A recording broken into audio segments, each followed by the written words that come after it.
वेङ्कटाद्रिसमं स्थानं ब्रह्माण्डे नास्ति किञ्चन। वेङ्कटेशसमो देवो न भूतो न भविष्यति।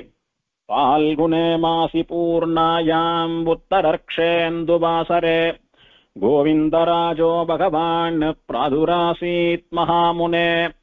पद्मा पद्मसरो मध्ये प्रसन्नवदने क्षणा प्रादुरासीत् जगन्नाथं पश्यन्तीं प्रियदर्शना। வேங்கடங்கள் மெய்மேல் வினை முற்றவும் தாங்கள் தங்கட்கு நல்லனவே செய்வார். வேங்கடத்துறைவார்க்கு நமா என்னலாம் கடமை அது சுமந்தார்கட்கே. சென்றால் குடையாம் இருந்தால் சிங்காசனமாம் நின்றாள் மரபடியாம் நீழ்கடலுள். என்றும் புனையாம் மணிவிளக்காம் பூம்பட்டாம் புல்குமணையாம் திருமார்க்கு அரவு. வேங்கடத்துறைவார்க்கு நமஹா.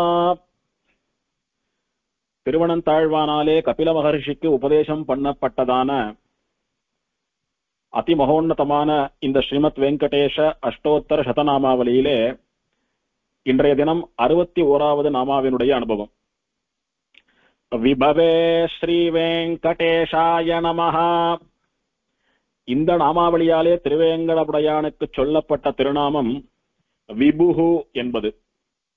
விபுவான ஸ்ரீ வெங்கடேசனே உனக்கு நமஹா அப்படின்றது அர்த்தம். விபுஹு அப்படின்னா எல்லா இடத்திலும் நிறைந்திருப்பது, எங்கும் பரவி இருப்பதுன்னு சொல்லக்கூடிய எம்பெருமானுடைய வியாபகத்துவம், எம்பெருமான் எங்கும் வியாபித்திருப்பதுன்னு சொல்லக்கூடிய அந்த லட்சணத்தை சொல்வது. இது எம்பெருமானுக்கு மட்டுமே உண்டு, எம்பெருமானுக்கும் பிராட்டிக்கும் மட்டுமே உண்டு. திவ்ய தம்பதிகளான பெருமாளையும் பிராட்டியையும் தவிர வேறு எந்த தேவதைக்கும் இல்லாத உன்னதமான ஒரு லட்சணம் இந்த விபுத்துவம் என்பது. சராச்சரம், சரம்னு சொல்லக்கூடியது அசையக்கூடியது, அச்சரம்னு சொல்லக்கூடியது நிலையானது அசையாதது. அசையும் பொருட்கள் அசையா பொருட்கள்னு பலவிதமான பொருட்கள் நிறைந்திருக்கிற இந்த ஜகத்திலே எல்லா லோகங்களிலும் கூட சரவஸ்துக்கள் என்ன அச்சர வஸ்துக்கள் என்ன எல்லாவற்றிலும் எம்பெருமான் பிராட்டியோடு கூட வசிக்கிறான், நிறைந்திருக்கிறான் அப்படின்றது விபுன்னு சொல்லக்கூடிய சப்தத்தினுடைய அர்த்தம். நாமெல்லாம் விபு அப்படின்ற சப்தத்துக்கு எதிர்த்தட்டானவா, அப்படியே ஆப்போசிட். விபு அப்படின்ற பதத்துக்கு எதிர்ப்பதம் சொல்லணும் அப்படின்னா அணு அப்படின்னு சொல்லணும். அவன் விபு, நாமெல்லாம் அணுப்பிராயர்கள். அணுப்பிராயா அப்படின்னா அணுவை போன்றவா, ஒரு இடத்துலதான் இருப்போம். நமக்கு வியாப்தின்றது கிடையாது, எங்கும் நிறைந்திருப்பதுன்னு சொல்லக்கூடிய அந்த தன்மை நமக்கு கிடையாது. ஒரு இடத்தில் மட்டும்தான் நம்மளால இருக்க முடியும். அவனாலே எல்லா இடங்களிலும் ஒரே சமயத்தில் இருக்க முடியும். அது எம்பெருமானுடைய ஒரு மேன்மை, ஒரு சிறப்பு, திவ்ய தம்பதிகளுடைய மேன்மை, ரெண்டு பேருக்கும் அது உண்டு. அப்படி சராசர ரூபமான எல்லா வஸ்துக்களிலும் வியாபித்து விளங்குகின்ற, நிறைந்து விளங்குகின்ற, எழுந்தருள் இருக்கின்ற ஸ்ரீ வெங்கடேசனுக்கு நமஹா அப்படின்றதா இந்த நாமாவளிக்கு அர்த்தம். இந்த நாமாவளி ஸ்தல புராணத்தை அடியொற்றி வந்த நாமாவளி அல்ல, பிரசங்காத் வந்தது. பிரசங்காத் அப்படின்னா சொல்லிண்டே வரச்ச திடீர்னு தோணித்து சொல்றார். எங்கேயும் தோணாம இங்க ஏன் தோணித்தவருக்கு சுவாமிக்கு? வேற எந்த தன்மையும் தோணாமல் விபுத்துவம்னு சொல்லக்கூடிய தன்மை ஏன் தோணித்து அப்படின்னு பார்த்தா, இதுக்கு முன்னால ஜானுதக்ன சமுத்பூத போத்ரினே ஸ்ரீ வெங்கடேஷாய நமஹா அப்படின்ற நாமாவளியில என்ன பார்த்தோம்? முழங்கால் வரையில் புற்றில் சேவை சாதித்த வராகப் பெருமாள் அந்த நாமாவளியாலே சொல்லப்படுகிறார். ஜானுதக்ன சமுத்பூத போத்ரி என்று வராகப் பெருமாளை அந்த நாமாவளி குறித்தாலும் பக்கத்திலேயே ஸ்ரீ வெங்கடேஷாய நமஹா என்று இருப்பது எதனாலே? அந்த வராகப் பெருமாளே ஸ்ரீ வெங்கடேசனாக எழுந்தருளி இருக்கிறான். ஸ்ரீ வெங்கடேசன் தான் வராகன், வராகன் தான் வெங்கடேசன். அதனால இவாளுக்குள்ள மூர்த்தி பேதம் என்பது கிடையாது. ரெண்டு விதமாவும் ரெண்டு வடிவத்திலும் சேவை சாதிப்பது அந்த பெருமாள் தான் அப்படின்னு பார்த்தோம். இத சத்தியம்னு நிரூபிக்கிற மாதிரி அந்த வராகப் பெருமாளுடைய வாக்கியமே அமைந்தது. வசூன்னு சொல்லக்கூடிய வேடனும் இந்த தொண்டமான் சக்கரவர்த்தி என்கிற ராஜாவும் ரெண்டு பேரும் அந்த ஸ்வேதவராகம்னு சொல்லக்கூடிய வெண்பன்றிய பார்த்துடணும் அப்படின்னுட்டு துரத்திண்டு போனா அந்த பன்றியானது புத்தில போய் மறைஞ்சுடுத்து. அதுக்கப்புறம் அசரீரி வாக்கு கேட்கறது. வாக்கு கேட்டு என்ன சொல்றது, இந்த ஸ்வேதவராகத்தை மறைஞ்சுடுத்து புத்துல போய் இதை சேவிக்கணும் அப்படின்னா கபில ஜாதி பசுக்களினுடைய பால் மழையை பொழியணும், நிக்காம அந்த பால் மழை பொழியரைச்ச புற்று கரைந்து பன்றி சேவையாகும்னு அசரீரி வாக்கு கேட்டது ஆகாசத்திலிருந்து. அதன்படி இவா பண்ணினா அந்த பன்றியானது முழங்கால் வரை சேவை சாதித்தது. அதற்கு மேல இவாளால சேவிக்க முடியல. வீண் பிரயத்தனத்தை வீண் முயற்சியை விட்டுடுங்கோ, இந்த பன்றியாகிய நான் மறைந்து விடுவேன், மறைந்தா விட்டு இந்த புற்றம் முழுசா கரைச்சிங்கன்னா உங்களால கரைக்க முடியும். அதன் கீழே ஒரு பாறை இருக்கும், அந்த பாறையை கொண்டு பூவராகனா என்ன செதுக்கி பூவராக மூர்த்தியா விக்கிரகம் பண்ணி வைகானச ரிஷிகள் வைகானச அர்ச்சகர்களை கொண்டு பிரதிஷ்டை பண்ணி வைகானசாகம ரீதியிலே என்னை ஆராதனை பண்ணி கொண்டு வாருங்கள் அப்படின்னு அந்த ஸ்வேதவராகமா இருந்த எம்பெருமான் வராகன் வெங்கடவராகன் தெரிவித்தான். அதோட எம்பெருமான் நிறுத்தி கொள்ளாமல் என்ன பண்ணினான், சுவாமி புஷ்கரணியனுடைய வடகரையிலே நான் பூவராகனாக எழுந்தருளியிருக்கிறேன், ஆகையினாலே எனக்கு இந்த பாறையாலே ஒரு பூவராக விக்கிரகம் பண்ணி என்னை வைகானசாகம் ரீதியிலே பிரதிஷ்டை பண்ணி எனக்கு விமானம் கோபுரம் எல்லாம் கட்டி கோவில் கட்டி உற்சவங்கள்லாம் பண்ணிட்டு வாங்கோ, ஆராதனைகள்லாம் பண்ணிட்டு வாங்கோன்னு சொன்ன பெருமாள், நானே சுவாமி புஷ்கரணிக்கு தென்கரையிலே ஸ்ரீனிவாசன் என்னும் திருநாமத்தோட ஸ்ரீனிவாச மூர்த்தியாக அங்கு ஒரு புற்றிலே மறைந்து சேவை சாதிக்கிறேன். அங்கேயும் கபிலஜாதி பசுக்களை கொண்டு பால்மழை பொழிந்தீர்களானால் அந்த புற்றானது கரைந்து பெருமாள் முழுசா வெளியில தருவார். அவருக்கு கோவில் விமானம் பிராகாரம் எல்லாம் கட்டி விசேஷமா உற்சவங்கள்லாம் பண்ணிட்டு வாங்கன்னு நியமித்தான் வராகன். இதுல ரெண்டு விஷயம் நாம கவனிக்க வேண்டியது. ஒன்னும் வராக பெருமாள் நானே அங்க ஸ்ரீனிவாசனா எழுந்தருளி இருக்கிறேன் அப்படின்னு சொன்னதுனால அந்த ஸ்ரீனிவாசன் தான் இந்த வராகன், இந்த வராகன் தான் அந்த ஸ்ரீனிவாசன் வெங்கடேசன் அப்படின்றது ஒரு விஷயம். ஆகையினாலே ரெண்டு பேரும் ஒண்ணுதான். இங்கே வராக மூர்த்தியாக இருக்கக்கூடிய விக்கிரகத்தில் வசிப்பவனும் அங்கே ஸ்ரீனிவாச மூர்த்தியாக இருக்கக்கூடிய விக்கிரகத்தில் வசிப்பவனும் ஒருத்தன் தான், திருவேங்கடமுடையான் தான் அப்படின்னு தெரிஞ்சுடுத்து ஒண்ணு. ரெண்டாவது, இந்த ஸ்வேத வராகம் சேவை சாதித்த புற்று, அந்த புற்றிலே இருந்து மறைவதற்கு முன்னாலே ஸ்வேதவராகமானது என்ன சொல்லித்து, நான் மறைந்து விட்டேனானால் இந்த புத்த கரைத்தீர்களானால் அங்கு ஒரு கல் ஒரு பாறை அகப்படும், அந்த பாறையிலே என்னுடைய விக்கிரகத்தை வடித்து பிரதிஷ்டை பண்ணுங்கன்னு சொல்லித்து. அதுவே தென்கரையிலே ஸ்ரீனிவாச மூர்த்தியா புத்துல மறைஞ்சு சேவை சாதிக்கிறவனை என்ன பண்ணணும்னு சொல்லித்து, பாலை கொட்டி புத்த கரைச்சா போறோம், பெருமாள் வெளிப்படுவார், அவரை பிரதிஷ்டை பண்ணுங்கன்னு சொல்லித்து. ஆகையினாலே அந்த எம்பெருமான் ஒரு கல்லிலே செதுக்கப்பட்டவன், வடிக்கப்பட்டவன் அல்ல. ஒரு மனிதனாலே ஒரு சிற்பியாலே ஆயுதங்களை கொண்டு செதுக்கப்பட்ட திருமேனி அல்ல, உலகத்திலே காணப்படும் கற்சிலைகளைப் போல அல்ல. ஸ்வயம்பு அந்த எம்பெருமான் தானாகவே தோன்றியவன். அவன் புத்துக்குள்ள மறைஞ்சு கிடக்கிறான். வெளியில எல்லாருக்கும் சேவை சாதிக்கணும்னா புத்த கரைச்சா போறோம், பெருமாள் வந்துடுவான், பிரதிஷ்டை பண்ணுங்க, ஆராதனை பண்ணிட்டு வாங்கோ. அதனாலே இந்த வராக பெருமாள் புருஷாலாலே அதாவது மனிதனாலே நிர்மாணம் பண்ணப்பட்டு அதிலே பிரதிஷ்டை பண்ணப்பட்டவர் என்றும், திருவேங்கடமுடையான் என்கிற ஸ்ரீனிவாசன் தானாகவே ஸ்வயம்புவாகவே ஆவிர்பவித்த மூர்த்தி, தோன்றிய மூர்த்தி என்றும் புரிந்து கொள்ள வேண்டும். அதனாலேதான் ஸ்வயம்யக்த கஷேத்திரங்கள் 8ன்னு சொல்றச்ச ஸ்ரீமுஷ்ணம், அடுத்தது திருமலைன்னு சொல்றோம். திருமலை எப்படி ஸ்வயம்யக்த கஷேத்திரம் அப்படின்னா, அந்த மலையும் ஸ்வயம்புவா தானாக தோன்றிய மலை. வைகுண்டத்திலிருந்து கருடனாலே பிரதிஷ்டை பண்ணப்பட்ட மலை, வைகுண்டத்திலிருந்து கருடன் கொண்டு வந்து பிரதிஷ்டை பண்ணின மலை, வராக பெருமாளுடைய கட்டளையின் பேரில் பண்ணிய மலை. தீர்த்தங்களும் ஸ்வயம்பு. எம்பெருமான் அங்க வந்ததும் வைகுண்டத்திலிருந்து இறங்கி தானேதான் வந்தான். அர்ச்சாவதாரமும் தானாக தோன்றிய விக்கிரகம் தான் அப்படின்னு வராக பெருமாளுடைய வாக்கியத்திலிருந்து நமக்கு தெரியுது. ஆகையினாலே அது முழுக்க முழுக்க ஒரு சுத்தமான ஸ்வயம்யக்த கஷேத்திரம் அப்படின்றது நமக்கு தெரியுது. இப்ப ஏன் இங்க விபுன்னு ஞாபகம் வந்தது இவருக்கு அப்படின்னா, திடீர்னு இங்க நானே வராகனாகவும் இருக்கிறேன், அங்க நானே ஸ்ரீனிவாசனாகவும் இருக்கிறேன்னு வராக பெருமாள் சொன்னானோ இல்லையோ. அப்போ 2 கோயில், 2 விக்கிரகம், 2 மூர்த்தி, 2 வடிவம், 2 திருக்கோலம். ஆனா உள்ள இருக்கக்கூடிய மூர்த்தி ஒண்ணுதான். அப்ப ஒருத்தனே இங்கேயும் இருக்கான், அங்கேயும் இருக்கான் அப்படின்ற விஷயத்த சொல்லிட்டு வரச்ச திடீர்னு தோணித்து, இந்த எம்பெருமான் இங்க வராகனாவும் அங்க ஸ்ரீனிவாசனா மட்டுமா இருக்கான்? இவன் வராகனா ஸ்ரீனிவாசனா மட்டும் இல்லாமல் எங்கும் நிறைந்திருக்கிறானே, எல்லா இடங்கள்லயும் இருக்கானே இவன்.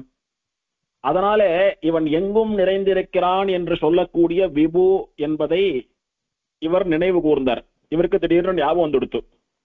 அவன் வராகனாவும் ஸ்ரீனிவாசனாவும் மாத்திரமில்லை, எங்கும் நிறைந்திருக்கிறான் அப்படின்றத நமக்கெல்லாம் தெரியப்படுத்துறார். இவன் நம்ம சொல்லிட்டதுனால இந்த மலையில 2 இடத்துல மட்டும்தான் இருக்கான்னு நினைச்சுக்காதீங்கோ. மலையில எல்லா இடத்துலயும் உண்டு. அது மட்டும் இல்லாமல் சராச்சர ரூபமான எல்லா வஸ்துக்களிலும் அப்படின்னா இந்த ஜகத்திலே இருக்கக்கூடிய இந்த பிரபஞ்சத்திலே இருக்கக்கூடிய அத்தனை வஸ்துக்களிலும் வியாபித்திருக்கிறான் என்பதை ஞாபகப்படுத்துறார். அவன் பரம்பொருளான ஸ்ரீமன் நாராயணன்.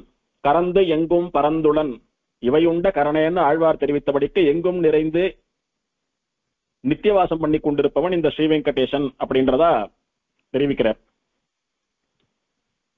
இந்த 2 மூத்திரையில மாத்திரம் இல்லாமல் பிரபஞ்சத்தில் உள்ள எல்லா வஸ்துக்களிலும் இந்த எம்பெருமானே அதுக்குள்ள இருந்து அதுக்கு ஆத்மாவா இருந்து அதை செயல்பட வைக்கிறான் அப்படின்றதா சொல்றார். பொதுவா விபுகு அப்படின்ற அந்த தன்மையை சொல்கிற போது அந்தர் மகிஷ்ட தத் சர்வம் வியாபிய நாராயண ஸ்திதா, எம்பெருமானே எல்லா வஸ்துக்களிலும் வசித்துக் கொண்டு உறைந்து கொண்டு அதற்கு ஆத்மாவாக இருந்து கொண்டு அதற்கு வெளியிலும் கூட வியாபித்துள்ளான் அப்படின்னு வர்ணிக்கப்படுறது இந்த வேதத்தினாலே, வேத வாக்கியத்தினாலே. இன்னொரு உபனிஷத் வாக்கியம் சர்வம் கல்விதம் பிரம்மா, காணப்படும் எல்லாம் பிரம்மம் தான் அப்படின்னு சொல்றது. நாம் எதெல்லாம் பாக்குறோமோ அதெல்லாம் பிரம்மம் தான். என்ன சுவாமி என்னென்னமோ பாக்குறோமே, நாம கல்லை பாக்குறோம், மண்ணை பாக்குறோம், மரத்தை பாக்குறோம், மலையை பாக்குறோம், ஜலத்தை பாக்குறோம், எல்லாம் பிரம்மம்னா எப்படின்னா இந்த அந்தர் மகிஷ்ட தத் சர்வம் வியாபிய நாராயண ஸ்திதகா, எல்லாவற்றிலும் உள்ளும் உறைந்து கொண்டு அதற்கு வெளியிலும் இருந்து கொண்டு இந்த நாராயணானவன் எங்கும் நிறைந்திருக்கிறான் அப்படின்னு சொல்லி தோல்லையோ. ஆகையினாலே பார்க்கப்படுவது எல்லாம் அந்த நாராயணன் தான். நீ என்னென்னலாம் கண்ணால பார்க்கறியோ அதுக்குள்ளெல்லாம் நாராயணன் இருக்கான் அப்படின்றபடினால நீ பார்க்கறது எல்லாம் நாராயணன் தான். இதை நமக்கு ஆழ்வார் ஆச்சரியமா உணர்த்தினர். நிற்கின்றதெல்லாம் நெடுமால் என்று ஓராதார் கற்கின்றதெல்லாம் கடை. எப்பேற்பட்ட மகாவித்வானா பெரிய பண்டிதனா இருக்கட்டும், மகா ஞானியா இருக்கட்டும், நிற்கின்றதெல்லாம் நெடுமால். இந்த லோகத்திலே பெருமாள் இல்லாத இடமே கிடையாது, எல்லா வஸ்துக்களிலும் அவன் உரைகிறான், நிறைந்திருக்கிறான் அப்படின்னு தெரிஞ்சிக்காத அவனுடைய கல்வி ஒன்னுத்துக்கும் பிரயோஜனம் இல்லை. எத்தனை வாசம் பிரயோஜனம் இல்லை.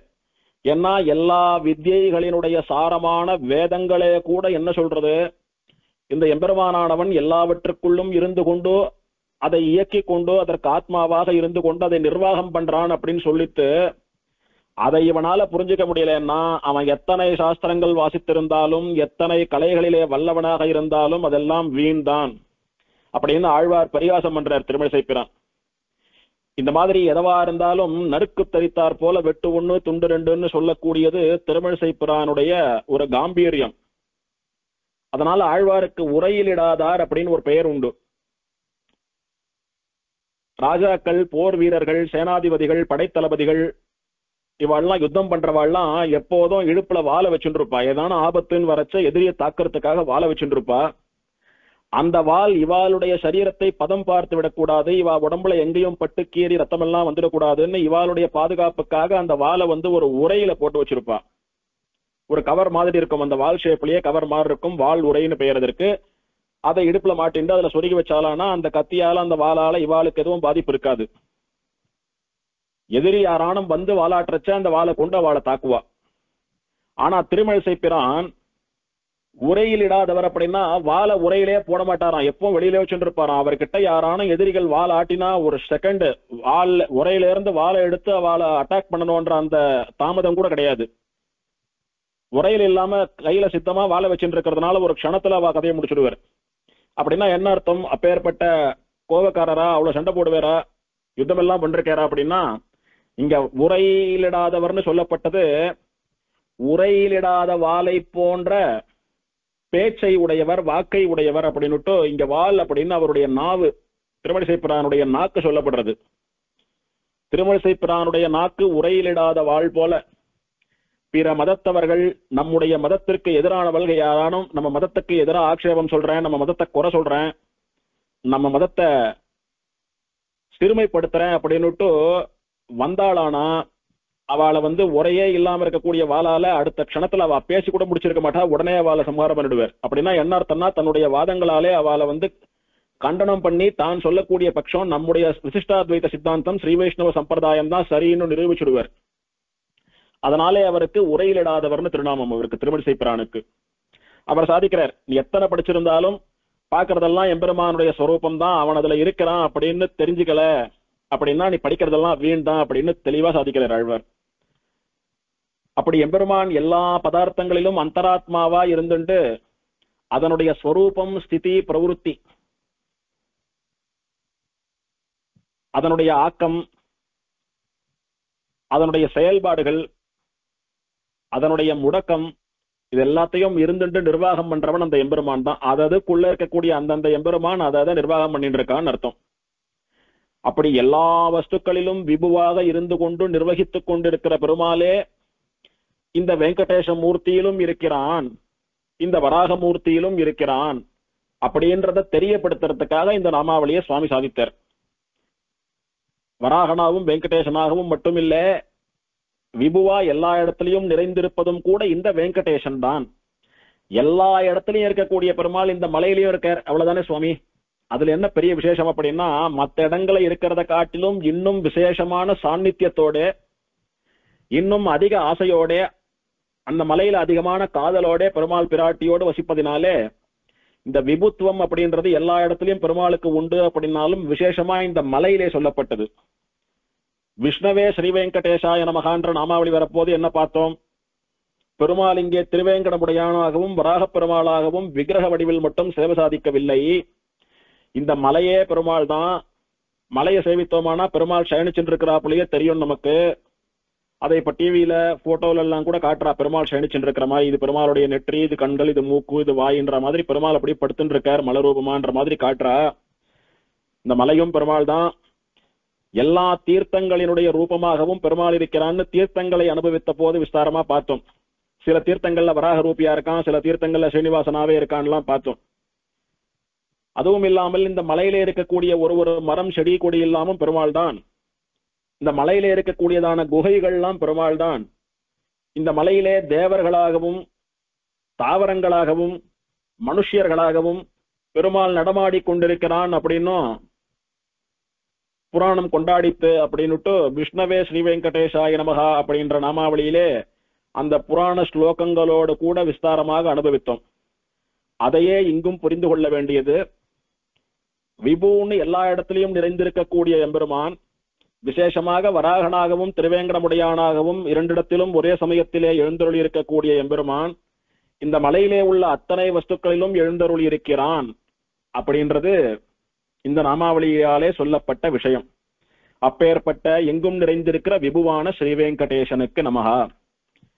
விபவே ஸ்ரீ வெங்கடேசாய நமஹா. அடுத்தது 62வது நாமாவளி. வைகானச முனிஸ்ரேஷ்ட பூஜிதாய ஸ்ரீ வெங்கடேசாய நமஹா. இந்த நாமாவளியாலே ஸ்ரீனிவாசனுக்கு சொல்லப்பட்ட திருநாமம் வைகானச முனிஸ்ரேஷ்ட பூஜிதா என்பது. வைகானச முனிஸ்ரேஷ்டர்களாலே பூஜிக்கப்பட்ட ஸ்ரீ வெங்கடேசனுக்கு நமஹா. முனி சிரேஷ்டர்கள் அப்படின்னா என்ன? முனி அப்படின்னா ரிஷிகள், முனிவர்கள். சிரேஷ்டர்கள் அப்படின்னா ரொம்ப ஏற்றம் மிக்கவர்கள், உயர்ந்தவர்கள் அப்படின்னு அர்த்தம். முனிசிரேஷ்டர்கள் அப்படின்னா ரிஷிகளுக்குள்ளே உயர்ந்தவர்கள். இப்ப மனுஷா அப்படின்னா நிறைய பேர் இருக்கும். வசந்த மனுஷா, பெரிய மனுஷான்னு சில பேரை சொல்றோம். அவளுடைய குணங்களினாலே, அவளுடைய நல்ல மனசினாலே நிறைய பேரை சொல்றோம். அந்த மாதிரி ரிஷிகள் அப்படின்னு நிறைய பேர் இருந்தாலும் கூட அவளுடைய விசேஷ தபஸ், அவ எத்தனை ஆண்டு காலம் தபஸ் பண்ணி இருக்கிறா, மத்தவா பண்ணாத காரியத்தை அவ என்ன பண்றா, அவ இந்த லோகத்துக்கு எத்தனை உபகாரம் பண்ணியிருக்கா, அவ எப்பேற்பட்ட யோக்கியத்தையை உடையவர்களாக இருந்திருக்கா, இப்படின்ற ஃபேக்டர்ஸ் எல்லாம் வச்சு ரிஷிகள்லயே யார் நிறைய கான்ட்ரிபியூஷன் பண்ணி நிறைய தகுதிகளோட நிறைய யோக்கியத்தையோட இருந்தாலோ அவளை ரிஷிகளிலே உயர்ந்தவர்கள் அப்படின்னுட்டு முனி சிரேஷ்டர்கள்னு சொல்றது உண்டு. அந்த மாதிரி வைகானச குலம் என்பது பல குலங்களை போல அதுவும் ஒரு குலம். விகனச மகர்ஷியினுடைய குலம் அது. விகனச மகர்ஷியாலே ஏற்றப்பட்ட வைகானச சூத்திரம் அப்படின்ற சூத்திரங்களை கொண்டு எல்லா சம்ஸ்காரமும் பண்ணிக்கொள்பவர்கள் வைகானசர்கள். அதிலே பிறந்த ஒருத்தனும் அந்த வைகானச கல்பசூத்திரங்களின்படி ஒரு ஒரு கர்மாவை பண்ணி கொண்டவனும் வைகானசன். அந்த வைகானசன் அர்ச்சகனா கைங்கரியம் பண்றான் அப்படின்னா அவரை வைகானச அர்ச்சகர் அப்படின்னு சொல்றோம். வைகானச முனி அப்படின்னா அந்த வைகானசர்கள்லயே ரிஷிகளாக இருந்தவர்கள், முனிகளாக திகழ்ந்தவர்கள். வைகானச முனி சிரேஷ்டகா அப்படின்னா அந்த வைகானச முனிவர்களிலே உயர்ந்தவர்கள், அவாள்ல சிரேஷ்டா, அவாளாலே பூஜிக்கப்பட்ட ஸ்ரீ வெங்கடேசனுக்கு நமஹா அப்படின்னு இந்த நாமாவளியாலே தெரிவிக்கிறார். இது எதனுடைய தொடர்ச்சி அப்படின்னா ஜானுதக்ன சமுத்பூத போத்ரினே ஸ்ரீ வெங்கடேஷாய நமஹா என்கிற நாமாவினுடைய தொடர்ச்சி இது. நடுவுல ஏன் விபவேன்னு சொன்னார் அப்படின்னா இப்படி ரெண்டு இடத்திலையும் இருக்கிறவன் எல்லா இடத்திலையும் நிறைந்திருப்பவன் என்பதையும் புரிந்து கொள்ள வேண்டும் என்று அந்த விபுத்துவம் ஞாபகம் வரவே அவன் விபு என்பதை அனுசந்தானம் பண்ணினார். தானும் சொல்லி பார்த்துட்டார், நமக்கும் சொன்னார். வராக பெருமாள் தொண்டமான் சக்கரவர்த்திக்கும் பசுவிற்கும் ஒரு வாக்கியம் சொன்னானோ இல்லையோ, இந்த கல்லை கொண்டு பூவராக விக்கிரகம் பண்ணி என்னை வைகானச அர்ச்சகர்களை கொண்டு பிரதிஷ்டை பண்ண வேண்டும்னு சொன்னானோ இல்லையோ, அந்த வார்த்தை தான் இந்த நாமாவளிக்கு மூலம். அங்கிருந்து எடுக்கப்பட்ட வார்த்தை இது. அப்படி பெருமாள் சொன்ன வாக்கின்படி தொண்டமான் சக்கரவர்த்தி விக்கிரகம் பண்ணி வைகானச ஆச்சாரியர்களை கொண்டுதான் அந்த விக்கிரகத்தை பிரதிஷ்டை பண்ணினான்.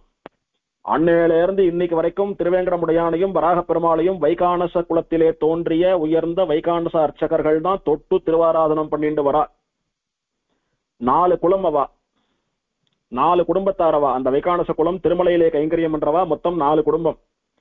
அந்த 4 குடும்பத்துக்காராலே பரம்பரையா இன்னைக்கு வரைக்கும் தாத்தா அப்பா பையன் பேரன் அப்படின்னுட்டு மாறி மாறி பெருமாளை தொட்டு கைங்கரியம் பண்ணக்கூடிய தகுதி அவளுக்கு மட்டுமே உண்டு. மலையிலே திருவேங்கடமுடையான் சந்நிதி, வராக பெருமாள் சந்நிதி, திருவேங்கடமுடையானுக்கு எதிரே இருக்கக்கூடியதான ஆஞ்சநேயர் சந்நிதி, இந்த 3 சந்நிதியும் வைகானச அர்ச்சகா தான் பெருமாளை சுவாமியை தொட முடியும், அவாதான் ஆராதனம் பண்ண முடியும். மாறி மாறி இந்த அர்ச்சகா இந்த 3 சன்னதிகளையும் கைங்கரியம் பண்ணுவா. இன்னைக்கு இங்க இருக்கிற சுவாமி நாளைக்கு அங்க இருப்பார், நாளன்னைக்கு இந்த கோவில்ல இருப்பார், அந்த மாதிரி மாதிரி கைங்கரியம் பண்ணிட்டு இருப்பா. அப்படி வசந்த வைகானசர்கள் அவர்கள். பெருமாள் வைகானச ரிஷிகளை கொண்டு பிரதிஷ்டை பண்ணுன்னு சொன்னதுனால தொண்டமான் சக்கரவர்த்தி அப்படியே பண்ணினான்.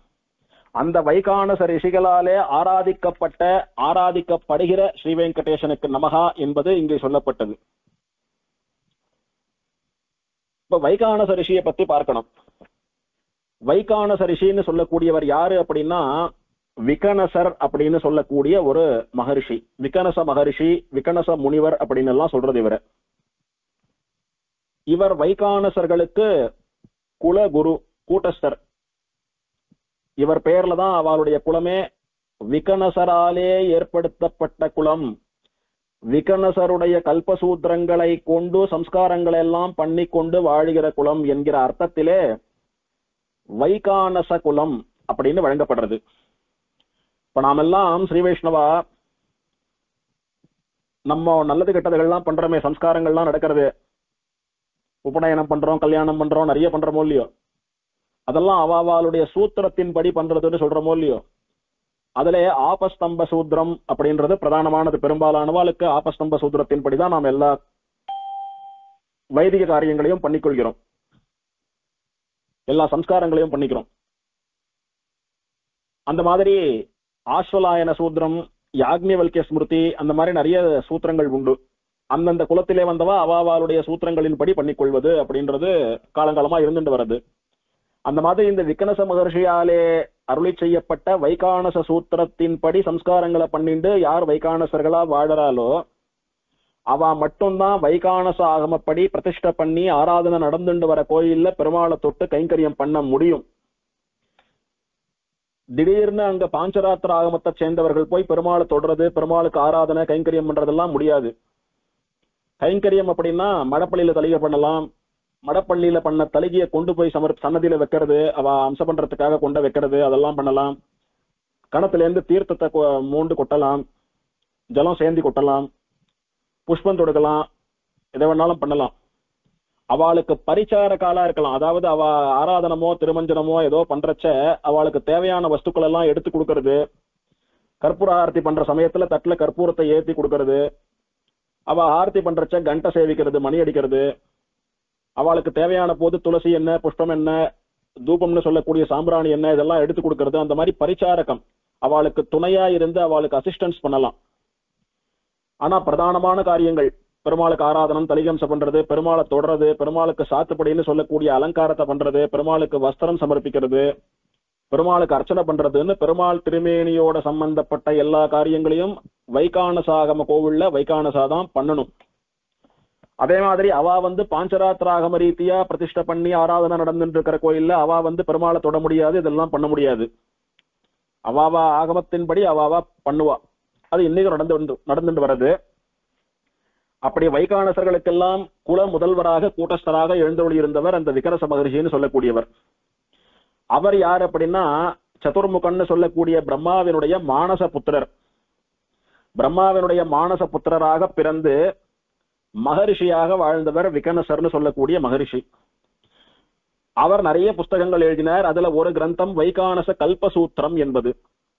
கல்பசூத்திரம் அப்படின்னா ஒரு மனிதன் தன்னுடைய வாழ்நாளிலே மற்றும் வாழ்நாளுக்கு பிறகு பண்ணக்கூடிய சம்ஸ்காரங்கள், ஜாத கர்மம், சௌளம், அன்னப்பிராசனம், நாமகரணம், உபநயனம், கல்யாணம், இந்த மாதிரி என்னென்ன சம்ஸ்காரங்கள்லாம் மனுஷனுக்கு சொல்லப்பட்டிருக்கிறதோ மொத்தம் 40 சம்ஸ்காரங்கள் உண்டுன்னு தர்மசாஸ்திரம் சொல்றது. அந்த சம்ஸ்காரங்களை எல்லாம் எப்போ பண்ணணும், எப்படி பண்ணணும், எந்த முறையிலே பண்ணணும், என்ன மந்திரங்களை கொண்டு பண்ணணும், யார் பண்ணணும் அப்படின்றதெல்லாம் சொல்லப்பட்ட புஸ்தகத்துக்கு கல்பசூத்திரம்னு பெயர். நமக்கு பெரும்பாலும் ஆபஸ்தம்ப சூத்திரம்னு சொல்லக்கூடியதை கொண்டு நம்ம பண்ணிக்கிறோம். அதுக்கு ஆபஸ்தம்பர் பண்ணியது, அதனால அவர் பெயர்ல ஆபஸ்தம்ப சூத்திரம்னு பெயர் அதுக்கு. இது விகனசர் பண்ணினதுனாலே அவராலே பண்ணப்பட்ட காரணத்தினால் வைகானச கல்பசூத்திரம்னு பெயர். அவளுக்கு எல்லாமே அதன்படிதான் நடக்கும். உதாரணமா நாமெல்லாம் புருஷாலா இருக்கிறவா உபநயனம் ஆனாவிட்டு பஞ்சசம்ஸ்காரம்னு சொல்லக்கூடிய சமாசிரயணத்தை பண்ணிக்கிறோம். ஸ்திரீகளா இருக்கிறவா அந்த யக்ஞோபவீதம்னு சொல்லக்கூடிய பூணல் ஸ்தானத்திலே ஸ்திரீகளுக்கு ஒரு யோகியத்தையை கொடுப்பது அவ கழுத்திலே இருக்கக்கூடியதான திருமாங்கல்யம். பூணல் போடாத வரையில இது வெறும் குழந்தை. அத்தனை ஆச்சார அனுஷ்டானங்கள் கடைபிடிக்க வேண்டும் என்கிற அவசியம் இல்லை. ரொம்ப ஆச்சார அனுஷ்டானத்தோட இருக்கிறவா உபநயனமான குழந்தைய தொட்டுண்டு பெருமாளை தொடுறதுக்கு அதுக்கு இதுக்கெல்லாம் இல்லை. அதனால பெருமாள் காரியம் எல்லாம் முடிகிற வரைக்கும் அந்த குழந்தைகள் மேலெல்லாம் படாம தான் இருப்பா. பெருமாளுடைய வஸ்துக்களை எல்லாம் அந்த குழந்தைகளை தொட விட மாட்டான், பெருமாள் பாத்திரத்தை எல்லாம். ஏன்னா அது குழந்தை, ஒன்னும் தெரியாது, எங்க வேணாலும் போகும் வரும், என்ன வேணாலும் பண்ணும், எப்படி வேணாலும் இருக்கும். அதனால அது குழந்தைன்றதுனால அதுக்கு ஆச்சாரம் இல்லை. இருந்தா கூட நம்ம குழந்தைன்றதுக்காக அதுக்கு இடம் கொடுத்து ஆச்சாரமா இருக்கக்கூடிய இடங்கள்ல பட வைக்கிறதுன்றது வழக்கம் இல்லை. அப்ப எப்போ அது தொடலாம், எப்போ அதுக்கு யோகியத்தை வருது அப்படின்னா உபநயன சம்ஸ்காரம் ஆகி பூணல் போட்டுண்டு அதுக்கு ஆச்சார அனுஷ்டானங்களை எல்லாம் சொல்லி கொடுத்து அது ஓரளவுக்கு எப்படி இருக்கணுமோ அப்படி வந்தா விட்டுதான் அதை எல்லா இடத்துலயும் சேர்க்கறது அனுமதிக்கிறதுன்றது வழக்கம். அந்த மாதிரி ஆச்சாரமா இருக்கக்கூடிய கிரகங்கள்ல பெருமாளுக்கு தலிகை பண்றது, பெருமாள் சன்னதிக்குள்ள பெருமாள் பாத்திரங்களை எல்லாம் தொட்டு சுத்தி பண்றதுன்றதெல்லாம் ஸ்திரீகளுக்கு கல்யாணமாகி புக்காத்துக்கு போய் புக்காத்திலே அவளுடைய அனுஷ்டானம், பழக்க வழக்கம், ஆச்சாரம் இதெல்லாம் மாமியார் முதலான பெரியவர்கள் ஸ்திரீகள் சொல்லி கொடுத்து பழக்கி கொஞ்ச நாள் கழிச்சு அவ அதை தெரிஞ்சுண்டா, எல்லாத்தையும் கிரகிச்சுண்டா, அதே மாதிரி பண்ணுவான்னு நம்பிக்கை வந்தா விட்டு கொஞ்ச நாள் கழிச்சு தொட விடுவா அந்த ஆத்து பெரியவா. அப்போ இவ பெருமாளுக்கு தலிகை பண்றது, பெருமாள் பாத்திரங்களை எல்லாம் தேய்ச்சி வைக்கிறது, அதெல்லாம் தொட்டு பண்றதெல்லாம் பண்ணலாம். எதாவா பண்ணலாமோ அதை பண்ணலாம் அப்படின்ற மாதிரி வச்சுட்டு இருக்கோம். அந்த மாதிரி புருஷாலுக்கு உபநயனம் ஆனாவிட்டு ஸ்திரீகளுக்கு கல்யாணம் ஆனாவிட்டு சமாசிரயணம்னு சம்பிரதாயத்துல வச்சுட்டு இருக்கோம் நாம. யார் அப்படின்னா ஸ்ரீ வைஷ்ணவாலான நாமோ பாஞ்சராத்திராகமத்திலே சொல்லப்பட்டதான பஞ்சசம்ஸ்காரம் என்கிற சமாசிரயணத்தை பண்ணிக்கொண்டு ஸ்ரீ வைஷ்ணவர்களாக வாழக்கூடிய நாம் இதை கடைபிடிக்கிறோம். அவளுக்கு ஸ்ரீ வைஷ்ணவான்னு பெயர் சொல்ல மாட்டா, வைகானசா அப்படின்னு தான் அவளை சொல்லுவா. அவா நம்மள சொல்றச்சே நீங்கெல்லாம் வைஷ்ணவா தானே அப்படின்னு தான் ஆரம்பிப்பா. அப்படின்னா நாம ஸ்ரீ வைஷ்ணவா என்றும் அவ வைகானசா என்றும் 2 பிரிவு உண்டு நம்முடைய சம்பிரதாயத்திலே அப்படின்னு based on the Agamas we are following. நம்ம 2 பேர் ஸ்ரீபாஞ்சராத்திர ஆகமத்தை சேர்ந்தவா ஸ்ரீ வைஷ்ணவா, வைகானச ஆகமத்தை கடைபிடிக்கிறவா வைகானசா அப்படின்னு.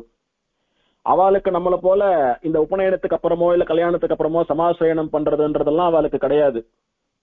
அவ என்ன பண்ணுவான்னா, நாம ஸ்திரீகள் கர்ப்பவதியா இருக்கிறச்ச சீமந்தம்னு பண்ற மோல்யோ அந்த சீமந்த சம்ஸ்காரம் பண்றச்ச என்ன பண்ணுவா, அவளுக்குன்னு தனியா சங்க சக்கர கோல் பண்ணி வச்சுருப்பா. அத ஹோமத்துல காய்ச்சி பிரதிஷ்டையெல்லாம் பண்ணி நமக்கு எப்படி சமாசயனம் பண்றாலோ அதே கிரமத்துல என்னென்ன உண்டோ அதெல்லாம் பண்ணி, ஆனா கொஞ்சம் ப்ரொசீஜர் மந்திரங்கள்லாம் கொஞ்சம் அவளுக்கு வித்தியாசமா இருக்கும். விகனச மகரிஷியால என்ன சொல்லப்பட்டிருக்கிறதோ அதை கொண்டு பண்ணுவா. பண்ணிட்டு அந்த காய்ச்சின சங்கத்தையும் சக்கரத்தையும் தோல்ல பதிக்கிறதுக்கு பதிலா நன்னா சுத்தமா காய்ச்சின சுத்தமா தலிகை பண்ணின ஒரு பாயாசம், ஒரு திருக்கண்ணமுது, நல்ல புது வெள்ளி சொம்பு சுத்தமா ஆச்சாரமா அலம்பி அந்த வெள்ளி சொம்பு நிறைய பாயசத்தை சேர்த்து கொண்டு வந்துருவா. அதை கொண்டாந்து கொடுத்தாலானா அந்த பாயசத்துல இந்த தகதகான் தகிச்சுட்டு இருக்கிற சங்கத்தையும் சக்கரத்தையும் முக்கி எடுத்துடுவா. சுதர்சன ஆழ்வானுடைய மந்திரத்தை சொல்லி அவனை அந்த பாயசத்திலே பிரதிஷ்டை பண்ணுவது போல சக்கரம் பதிக்கப்பட்டிருக்கிற கோல அதுல முக்குவா. அப்ப சுதர்சன ஆழ்வான் அதுல இறங்கிட்டார், ஆவிர்பவிச்சுட்டார்னு அர்த்தம். பாஞ்சஜன்யம்னு சொல்லக்கூடிய சங்கத்தை அதற்கான பிரதிஷ்டா மந்திரங்கள் காயத்ரி எல்லாம் சொல்லி அதுல இறக்கினானா பாஞ்சஜன்யம்னு சொல்லக்கூடிய சங்கம் அந்த சுவாமி அதுல இறங்கிட்டார் அப்படின்னு அர்த்தம். இப்ப இந்த பாயசமானது கொஞ்சம் ஆறி போயிடுத்து, சாப்பிடுறதுக்கு ஏத்த மாதிரி சூடு இல்லாம இருக்கு, சில்லுன்னு ஆயிடுத்து அப்படின்னா, ஆறி போயிடுத்துன்னா அந்த சீமந்தம் பண்ணிக்கிற கர்ப்பஸ்திரீ இருக்கா பாருங்க, கர்ப்பிணி ஸ்திரீ, அவளிடத்துல ஆசீர்வாதம் பண்ணி வாத்தியார் சுவாமி கொடுப்பார், ஆத்து பெரியவா கொடுப்பா. அவ அந்த பாயசத்தை வாங்கி அப்படியே முழுங்கி சாப்பிட்டுருவா. மொத்தத்தையும் அவளால எவ்வளவு சாப்பிட முடியுமோ அந்த அளவுக்கு திட்டமா பாயசம் கொண்டாருவா. அதுல முக்கி கொடுத்துட்டான்னா அவ சாப்பிட்டுருவா. இப்ப அந்த அம்மா அந்த பாயாசத்தை சாட்டான்னா அவ சாட்ட பாயாசத்தின் மூலமா அவளுடைய சரீரத்துக்குள்ள அவளுடைய கர்ப்பத்துக்கு அவளுடைய வயிற்றுக்கு இந்த பாஞ்சஜன்யமும் சக்கரமும் உள்ள போயிடுறா. அது அந்த அம்மாவினுடைய வயிற்றுல இருக்கக்கூடிய சிசுவுக்கும் போய் சேர்றது. அப்போ பிறக்கிறச்சியே அந்த குழந்தையானது ஜன்ம வைஷ்ணவனா, அதாவது பிறக்கிறச்சியே சமாசயனமான குழந்தையா பிறக்கிறதுன்றது அவளுடைய சித்தாந்தம். அதனால அவ ஒரு குழந்தைக்கும் இந்த ஒரு குழந்தை வயிற்றுல இருக்கிறச்சியும் அந்த தாயாருக்கு இதை பண்ணுவா. அந்த முறையிலே பிறந்த குழந்தையத்தான் வைகானசன் அப்படின்னு விகனச மகரிஷி குறிப்பிட்டிருக்கிறபடினாலே ஒரு குழந்தைக்கும் இது உண்டு. நம்மளாட்டம் அக்னியிலே தபனம் பண்ணி அக்னியிலே தகிக்க பண்ணி அதை தோல்ல தரிச்சுக்கிறதுன்ற வழக்கம் அவளுக்கு கிடையாது. இந்த மாதிரி கல்யாணம் உபநயனம் எல்லாமே அவளுடைய கல்பசூத்திரமான வைகானச கல்பசூத்திரத்திலே விகனச முனிவர் எப்படி சொல்லி இருக்கிறாரோ அப்படிதான் பண்ணுவா. அவளுக்கு வைகானசர்கள்னு பெயர். அந்த விகனச மகரிஷியானவர் அவரை சேர்ந்தவாளான வைகானசால் அவளுடைய சம்ஸ்காரங்களை எப்படி பண்ணிக்கணும் அப்படின்றதுக்கு ஒரு கிரந்தம் பண்ணினது மட்டும் இல்லாமல் ஆலயங்களிலே கோவில்களிலே பகவானை எம்பெருமானை அர்ச்சாமூர்த்தியை எப்படி ஆராதிக்க வேணும் என்பதற்கும் ஒரு கிரந்தம், ஒரு புஸ்தகம் பண்ணிருக்கார். அதற்கு வைகானச ஆகமம் என்று பெயர். ஆகமம் என்றால் ஆலயங்களிலே எம்பெருமானுக்கு பண்ண வேண்டியதான எல்லா பிரதிஷ்டை உற்சவம் பிராயசித்தம் முதலானவற்றை எல்லாம் எப்படி பண்ணுவது என்று உணர்த்துகிற அறிவிக்கிற வலியுறுத்துகிற புஸ்தகம் அப்படின்னு அர்த்தம். ஆகமம் அப்படின்னா வேதம்னு ஒரு அர்த்தம் உண்டு. ஆனா இந்த இடத்துல ஆகமம்னா என்ன அர்த்தம்னா இதுதான் அர்த்தம். அது வைகானச ஆகமம் என்ற பெயர். அத அவர் முதல்ல ஏற்றினார். ஒரு ஆச்சாரியரானவர் ஒரு புஸ்தகத்தை எழுதிட்டா போராது, அத சிஷ்யர்கள் மூலமா இந்த லோகத்திலே பரப்பணும். ஒரு ஆச்சாரியனுக்கு என்ன தகுதிகள்லாம் இருக்கணும்னு சாஸ்திரமோ இல்ல சுவாமி தேசிகன் முதலான ஆச்சாரியர்களோ ஆழ்வார்களோ பல இடங்கள்ல சொல்லிட்டு வரா. ஆச்சாரியனானவனுக்கு ஒரு ஆச்சாரியன் அப்படின்னா என்னென்ன தகுதிகள்லாம் இருக்கணும், எந்த தகுதிகள் அவனை ஒரு நல்ல ஆச்சாரியனா ஆக்குறது அப்படின்னு பிரமாணங்கள் சொல்றது. அதிலே ஒரு ஸ்லோகம், அத்தியாத்ம கிரந்த நிர்மாணம் அநேகேஷாம் ச போதனம் அர்ச்சாவதார சேவாச்ச தேஷாம் ஏதத் மகத் பலம் அப்படின்னு ஒரு ஸ்லோகம். அத்தியாத்ம கிரந்த நிர்மாணம். கிரந்த நிர்மாணம் அப்படின்னா புஸ்தகம் எழுதுறது. புஸ்தகம் எழுதுறதுன்னா இன்னொரு புஸ்தகத்தை பார்த்து எழுதுறது இல்ல, சொந்தமா புஸ்தகம் எழுதுறது. பாலவந்தார் சதுஸ்லோகி பண்ணார், சுவாமி தேசிகன் தயாசதகம் பண்ணார், ஆழ்வார்கள் பிரபந்தம் அருளி செய்தான்னு இதுவரைக்கும் யாரும் எழுதாத புஸ்தகத்தை இவா எழுதுறதுக்கு கிரந்த நிர்மாணம்னு பெயர். அடியன் கூட 100 புஸ்தகம் எழுதலாம், இன்னொரு புஸ்தகத்தை பார்த்து எழுதுறதுன்றது காப்பி பண்றதுன்றது இல்ல, சொந்தமா அருளி செய்யறது. அந்த கிரந்த நிர்மாணம் எதுல பண்ணணும்னா அத்தியாத்ம அப்படின்னா வேதாந்த அப்படின்னு அர்த்தம். வேதாந்த சாஸ்திரம்னு சொல்லக்கூடிய இந்த பிரம்மசூத்திரங்கள், பகவத்கீதை, உபனிஷத்துக்கள், அருளி செயல்கள், இந்த மாதிரி வேதத்தினுடைய அம்சமாக விளங்கக்கூடிய வேதாந்தங்களிலே கிரந்தம் பண்ணணும். இப்ப சுவாமி தேசிகனா ரகசிய திரைசாரம் பண்ணிருக்கார், ராமானுஜரா ஸ்ரீபாஷ்யம் பண்ணிருக்கார், திருக்குறுகேத்ரான் பில்லானா பகவத் விஷயம் பண்ணிருக்கார். அந்த மாதிரி வேதாந்த கிரந்தங்களை புதுசா பண்ணணும். அது அத்தியாத்ம விஷயம்னு சொல்லக்கூடிய ஆத்மாவை பற்றின பகவானை பற்றி தெளிவிக்கக்கூடிய விஷயமானபடியினாலே அத்தியாத்ம விஷயம். அது சொல்லக்கூடிய புஸ்தகம் அத்தியாத்ம கிரந்தம். அதை நிர்மாணம் பண்ணணும், இவா எழுதணும். அதோட நிக்காம அநேகேஷாம்ச போதனம், அதை பலருக்கும் இவா போதிக்க வேண்டும், கற்பிக்க வேண்டும் உலகத்திலே. இவா மனசுல வச்சுண்டு என்ன புஸ்தகத்துல எழுதியிருக்கான்றது புஸ்தகத்தை பாக்குறவா எல்லாருக்கும் தெரிஞ்சிடுமா? எல்லோருக்கும் தெரியாது இல்லையா? இப்ப இந்த நாமாவளியிலே கூட 108 நாமாவளியும் சேர்ந்த மாதிரி சொல்லி முடிக்கிறதுக்கு ஒரு 15 நிமிஷத்துல இருந்து 20 நிமிஷம் போறோம், நல்லா பழகிட்டோமானா. ஆனா அந்த நாமாவளி எல்லாம் பாக்குறச்சே நமக்கு இத்தனை விஷயங்கள் பிடிபடுறதா? பெரியவா வியாக்கியானம் பண்றா, நிறைய பெரியவா அவாவாளுடைய அனுபவத்தை ஷேர் பண்ணிக்கிறா. நமக்கு பெருமாளுடைய பிச்சையினால, பெருமாள் போடக்கூடிய பிச்சையினால நமக்கே நிறைய அனுகிரகம் ஆறுது, நமக்கே நிறைய விஷயங்கள் தோன்றது. அத பெருமாள் நாளுக்கு நாள் நமக்கு என்னெல்லாம் நம்ம வாசிக்கிறோமோ அதெல்லாம் அனுபவிக்கும்படியா கண்ணெதிர காட்டி கொடுக்குறான் பெருமாள். இப்படி பல காரணிகள், பல ஃபேக்டர்ஸ் இன்க்ளூட் ஆனதுதான் ஒரு விஷய ஞானம் என்பது. ஒரு விஷயத்தை சரியா புரிஞ்சுட்டோம் அப்படின்றது. அதனால ஒரு கிரந்தத்திலே ஒரு ஆழ்வார் ஒரு பாசுரம் எழுதினாரான்னா அந்த பாசுரத்தை பாக்குறச்ச ஒரு அர்த்தம் தெரியும், ஆனா அதுக்குள்ள 1000 அர்த்தங்கள் இருக்கும்.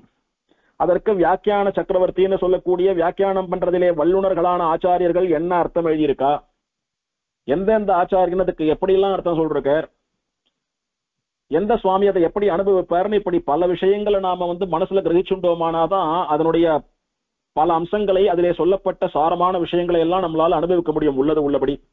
வெறும அங்க இருக்கிற வார்த்தைக்கு மாத்திரம் அர்த்தம் தெரிஞ்சுட்டோமானா நமக்கு எல்லாம் தெரிஞ்சுடுத்துன்னு அர்த்தம் இல்லை. சுவாமி தேசிகன் ரகசியத்திரைய சாரம் பண்ணினார். அவர் என்ன பண்ணாரோ அதை மட்டும் அப்படியே நான் சொல்றேன், நீ கேட்டுக்கோன்னு காலக்ஷேபமானது நடந்தா நமக்கு என்ன புரியும்? அதற்குரிய வியாக்கியானங்களை கொண்டு நம் மீது இருக்கக்கூடிய இரக்கத்தினாலே, கருணையினாலே ஆச்சாரியர்கள் நமக்கு புரியும்படி விளக்கி நீட்டி முழக்கி அதை சொன்னாதான் ஓரளவுக்காவது நமக்கு புரியறது. அதனால எந்த ஆச்சாரியனா இருந்தாலும் அத்தியாத்ம கிரந்தம்னு சொல்லக்கூடிய ஒரு புஸ்தகம் எழுதினா மட்டும் போராது, அது நன்னா போய் சேர்ற மாதிரி இவரே தன்னுடைய வாயாலே சிஷ்யர்களுக்கு போதிக்க வேண்டும், கற்பிக்க வேண்டும். அது அப்படியே பரம்பரையா அந்த சிஷ்யா அவா சிஷ்யாளுக்கு கற்பிச்சா, அவா சிஷ்யா அவளுக்கு கத்துக் கொடுத்தான்னு அப்படியே காலத்துக்கும் பரவி நிற்கும். ஆச்சாரியரானவர் மறைந்தாலும் அவருடைய கிரந்தம் மறையாது. சிஷ்ய பரம்பரையில், ஆச்சாரிய சிஷ்ய பரம்பரையில அவர் சிஷ்யர், அவர் சிஷ்யர், அவர் சிஷ்யர்னு கடைசி வரைக்கும் இருந்துருக்கும். ஸ்ரீபாஷ்யத்தை அருளி செய்த பாஷ்யக்காரர் பரமபதித்து 900 வருஷங்கள் ஆனாலும் அவருடைய ஸ்ரீபாஷ்யம் இன்னும் நடமாடி கொண்டிருக்கிறது, இதன் மேலும் நடமாடும். எப்படி? ஆச்சாரிய சிஷ்ய பரம்பரையாக, உபதேச பரம்பரையாக. அதனாலே அநேகேஷாம்ச போதனம், பலருக்கும் கற்பிக்க வேண்டும். அது மட்டும் போராது, அர்ச்சாவதார சேவாச்ச, எம்பெருமானை அடைவதற்கு வழியை சொல்லிக் கொடுக்கக்கூடிய வேதாந்த சாஸ்திரத்திலே புஸ்தகம் பண்ணியாகிவிட்டது. அதை எல்லோரும் புரிந்து கொண்டு கடைபிடிக்க வேண்டும் என்பதற்காக அதனுடைய சூக்ஷ்மங்களை, தாத்பரியங்களை, அதிலே சொல்லப்பட்ட விஷயங்களை எல்லாம் பறக்க போதித்தாகிவிட்டது. புஸ்தகம் எழுதியாச்சு, எழுதின புஸ்தகத்தை சொல்லி கொடுத்தாச்சு, அதோட முடிஞ்சுடுறதா? இல்ல, அதை அனுஷ்டானத்துக்கு கொண்டு வரணும், செயல்படுத்தணும். எப்படி செயல்படுத்துறது சுவாமி? அங்க ஸ்ரீவைகுண்டநாதனா இருக்கிறவனுக்கு நமக்கு ஆராதனை, அர்ச்சனை, அடிமை அதெல்லாம் பண்ண முடியாது, இங்க இருந்து இப்போ பண்ண முடியாது இந்த சரீரத்தோட. அதனால பெருமாள் அந்த ஸ்ரீவைகுண்டத்திலே இருப்பதான பரம் என்கிற நிலைக்கு பிரதிநிதியாக அர்ச்சை என்று நம் கண் முன்னாலே நம்மால் தொடும்படியாக, நம் கண்களால் பார்க்க முடியும்படியாக, நம்மால் கைங்கரியம் பண்ண முடியும்படியாக எல்லா இடங்களும் நிறைந்திருக்கிறான். திவதேசங்கள் என்ன, கிராமங்கள் என்ன, கோவில் என்ன, நம்மாத்து சால கிராம பெருமாள் என்ன, இப்படி அர்ச்சாவதாரமா பெருமாள் பல இடங்கள்ல இருக்கான். வேதாந்த சாஸ்திரத்தாலே நாம என்ன தெரிஞ்சின்றோமோ அதையெல்லாம் இந்த அர்ச்சாவதார எம்பெருமானிடத்திலே பக்தி செலுத்துவதன் மூலமாக நாம அனுஷ்டானத்திலே கொண்டு வர வேண்டும், செயல்படுத்தணும். அதை என்னெல்லாம் உபதேசமா இருந்தோ அதெல்லாம் பெருமாளுக்கு அடிமை பண்றது, கைங்கரியம் பண்றது, ஆராதனம் பண்றது. பிரபந்தம் கத்துண்டோம், என்ன பிரயோஜனம்? அர்ச்சாவதார பெருமாள் காதுல விழுறா போல சொல்லி அவரை சந்தோஷப்படுத்தணும். வேதாத்தியனம் பண்ணோம், ஸ்தோத்திரங்கள்லாம் கத்துண்டோம், கீர்த்தனைகள்லாம் கத்துண்டோம், என்ன பிரயோஜனம்? நாம் அனுபவிக்கிறதுன்றது ஒண்ணு, பெருமாள் கேட்டு மகிழ வேண்டும் என்பதற்காக சொல்றதுன்றது பிரதானம். அதனாலே அர்ச்சாவதார சேவை, அர்ச்சாவதாரமா விக்கிரக வடிவிலே கோயில்களிலே எழுந்தருளி இருக்கக்கூடிய பெருமாளுக்கு சேவை பண்றது. ஆச்சாரியன் அவரும் பண்ணணும், தன்னுடைய சிஷ்யர்களையும் பண்ண வைக்கணும். உதாரணமா அவருக்கு ஆகமம் தெரியும், அவர் ஆகமத்தை கொண்டு ஆகம ரீதியில பெருமாளுக்கு எல்லா கைங்கரியங்கள், ஆராதனங்கள்லாம் பண்ணிட்டு வர, தனக்கு தெரிஞ்ச ஆகமத்தை 4 சிஷ்யாளுக்கு சொல்லி கொடுத்து அவளும் ஆகமத்தை கொண்டு பெருமாளுக்கு கைங்கரியம் பண்ற மாதிரி அந்த பரம்பரையை வளர்க்கணும். அவர் வேத அத்தியனம் பண்ணார், பிரபந்த அத்தியனம் பண்ணார், அவர் கோவில்ல பெருமாள் புறப்பாடின் போது சொல்லுவார், அதனால பெருமாள் சந்தோஷப்படுறான். அப்ப அர்ச்சாவதார சேவைன்னு சொல்லக்கூடிய அர்ச்சாவதார கைங்கரியத்தை அவர் பண்றார். அவர் ஒரு 10 பேரை கூட்ட வேதமோ பிரபந்தமோ சொல்லி வச்சு அவா போய் பெருமாளுக்கு சொல்றான்னா இன்னும் பல பேர் பெருமாள் காதிலே விழும்படியா அந்த பிரபந்தத்தையும் வேதத்தையும் சொல்லும் கூடிய அந்த வசந்த கைங்கரியத்தை இவர் நடமாட செய்கிறார் உலகத்துல. இந்த சுவாமியினுடைய பரம்பரை நாங்கள்லாம் இவரண்ட வேதங்க துண்டோம். இன்னைக்கு யாரெல்லாம் முன்னணியில வேத பாராயணக்காராளாவும் அத்தியாபகாலாவும் இருந்துட்டு இருக்காளோ அவெல்லாம் இந்த சுவாமியின் வாசவாதான்னு சில மகான்களுடைய பெயரை இன்னும் சொல்லிட்டு இருக்காளோ இல்லையா லோகத்துல. அதெல்லாம் இந்த அர்ச்சாவதார சேவைன்னு சொல்லக்கூடியது. அதையும் ஒரு ஆச்சாரியன் பண்ண வேணும். அநேகேஷாம் ச போதனம் அர்ச்சாவதார சேவாச்ச தேஷாம் ஏதத் மகத்பலம். இதுதான் ஒரு ஆச்சாரியனுடைய பலம். அப்படி இருக்கக்கூடிய ஆச்சாரியன் தான் லோகத்திலே சம்பிரதாயத்தை நன்னா காப்பாத்துறவன் அப்படின்னு பிரமாணங்கள் சொல்றது. அந்த ஸ்லோகத்திலே சொல்லப்பட்ட லட்சணத்தின்படி வைகானச மகரிஷியானவர் அவளுடைய சம்ஸ்காரங்களுக்கு எப்படி பண்ணணும்னு புஸ்தகம் எழுதினது இல்லாம பெருமாளுக்கு அர்ச்சாவதாரத்திலே எப்படி கைங்கரியம் பண்ணணும்னுட்டு கிரந்தம் பண்ணினார், வைகானசாகமம் பண்ணினார். அதை சிஷ்யர்களுக்கு போதித்தார்.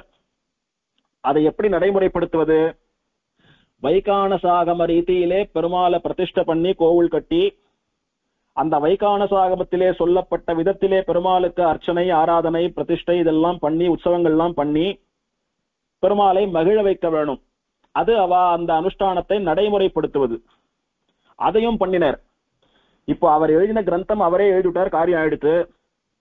அதை 4 பேருக்கு பரப்பணும்னா 4 சிஷ்யா போகணும். 4 இடத்துல 4 கோவில்ல வைகானசாகமப்படி பிரதிஷ்டை பூஜை எல்லாம் நடக்கணும் அப்படின்னா அதுக்கு பண்றதுக்கு ஒரு 4 பேர் வேணும். இவர் ஒருத்தரே எல்லா இடத்துலயும் போய் பண்ண முடியாது. அப்ப தகுந்த சிஷ்யால கொண்டு இதெல்லாம் பண்ணணும்னு நினைச்ச இந்த சுவாமி, இந்த ரிஷி என்ன பண்ணினார்? விகனச மகரிஷி 4 சிஷ்யர்கள், அதாவது 4 ரிஷிகள், இவரை போலவே ரிஷிகளா இருக்கக்கூடிய 4 பேர். அத்ரி மகரிஷி, பிருகுன்னு ஒரு மகரிஷி, மரீச்சின்னு ஒரு மகரிஷி, காஷ்யபர்னு ஒரு மகரிஷி. இவா 4 பேரை தன்னுடைய சிஷ்யாலா தேர்ந்தெடுத்து அவர்களுக்கு தான் எழுதிய வைகானசாகமம்னு சொல்லக்கூடிய கிரந்தத்தை உபதேசம் பண்ணினர். அவ அந்த ஆகமத்துக்கு உப அங்கங்கள்னு சொல்லக்கூடிய அந்த ஆகமத்தை மேலும் விளக்கக்கூடிய சம்ஹிதா கிரந்தங்கள்னு சொல்லக்கூடிய துணை நூல்கள் வழி நூல்கள் எல்லாம் எழுதினான். இப்ப 4000 திவ்ய பிரபந்தம் அப்படின்றது ஒரு மூல நூல் அப்படின்னு எடுத்துட்டா அதனுடைய அர்த்த விசேஷங்களை தெளிவாக காட்டுவதற்காக பிறந்தவை வியாக்கியானங்கள் அப்படின்ற நூல்கள். அது மட்டும் இல்லாமல் 4000 திவ்ய பிரபந்தத்தினுடைய சாரமாக சுவாமி தேசிகன் முதலான ஆச்சாரியர்கள் தேசிக பிரபந்தம் முதலான கிரந்தங்களையும் எழுதினார்கள். இப்ப 4000 திவ்ய பிரபந்தம் அப்படின்றது மூல நூல், முதல் நூல் அப்படின்னு கொண்டா அதனுடைய அர்த்த விசேஷங்களை லோகத்திலே நடமாட செய்வது, அதில் இருக்கக்கூடிய விசேஷ அனுபவங்களை எல்லாருக்கும் கற்பிப்பது, எல்லோருக்கும் புரிய வைப்பது இந்த வியாக்கியானங்கள், சுவாமி தேசிகன் முதலான ஆச்சாரியர்களுடைய பிரபந்தங்கள். ஆகையினால இதெல்லாம் வழி நூல்கள், துணை நூல்கள். ஒரு முழு நூலை, முதல் நூலை நாம புரிந்து கொள்வதற்கு உதவி பண்ணக்கூடிய, உபகாரம் பண்ணக்கூடிய, துணையா இருக்கக்கூடிய நூல்களுக்கு துணை நூல்கள்னு பெயர். அதற்கு சம்ஹிதா கிரந்தங்கள்னு பெயர். அதையெல்லாம் கூட இந்த விகனச மகரிஷியனிடத்திலே பாடம் கேட்ட சிஷ்யர்களான அத்ரி, பிருகு, மரீச்சி, காஷ்யபர் இவா 4 பேரும் இவா சம்ஹிதா கிரந்தங்கள் பண்ணி அந்த வைகானசாகமமானது நன்னா புரியும்படி, காலத்துக்கும் நிலைக்கும்படி பரப்பினா உலகத்திலே. இவா மூலமா வைகானச குலமானது தழைத்து இன்று பல கோவில்களிலே வைகானசாகம ரீதியிலே பிரதிஷ்டை பண்ணப்பட்டு எல்லா காரியங்களும் நடக்கிறதுன்னா அதுக்கு மூல புருஷர்கள் விகனச மகரிஷி, அத்ரி, பிருகு, மரீச்சி, காஷ்யபர் இவரெல்லாம்.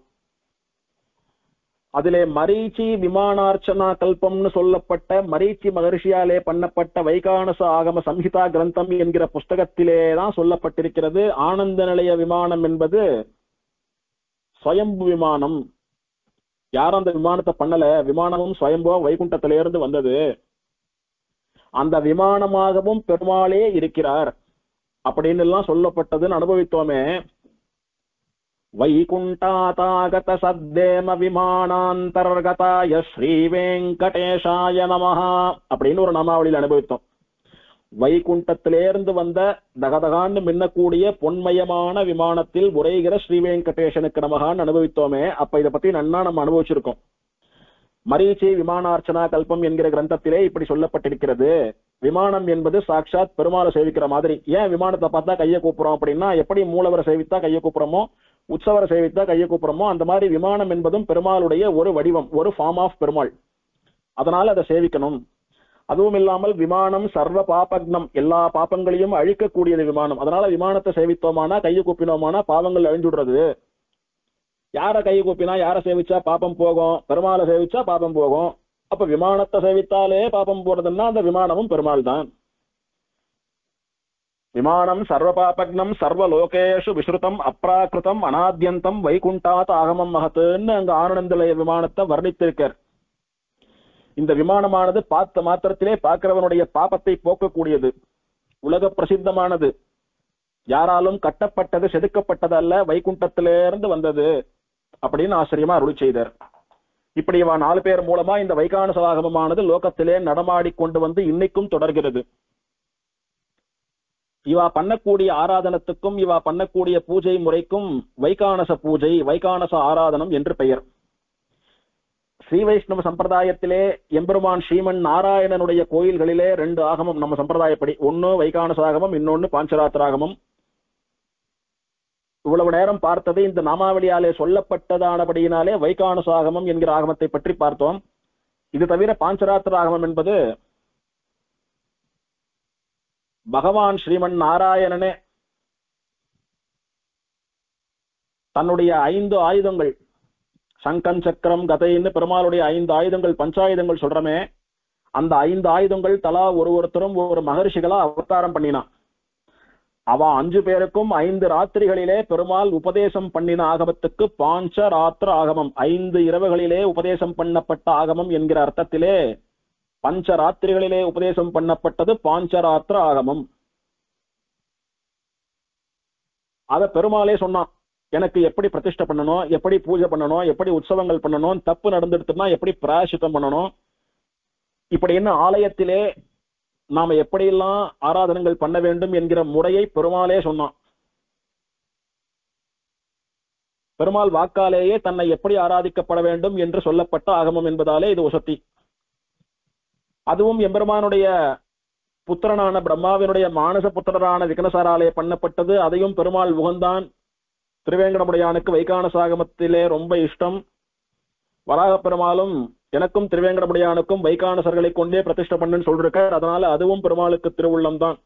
அதனால எங்க எந்தெந்த ஆகமம் இருக்கோ அதை மாற்றக்கூடாது, அதன்படி போகணும்ன்றது பெரியவாளுடைய திருவுள்ளம். சுவாமி தேசிகனும் கூட வைகானசாகமும் பாஞ்சராத்திராகமும் 2த்தையுமே கொண்டாடி இருக்கார்.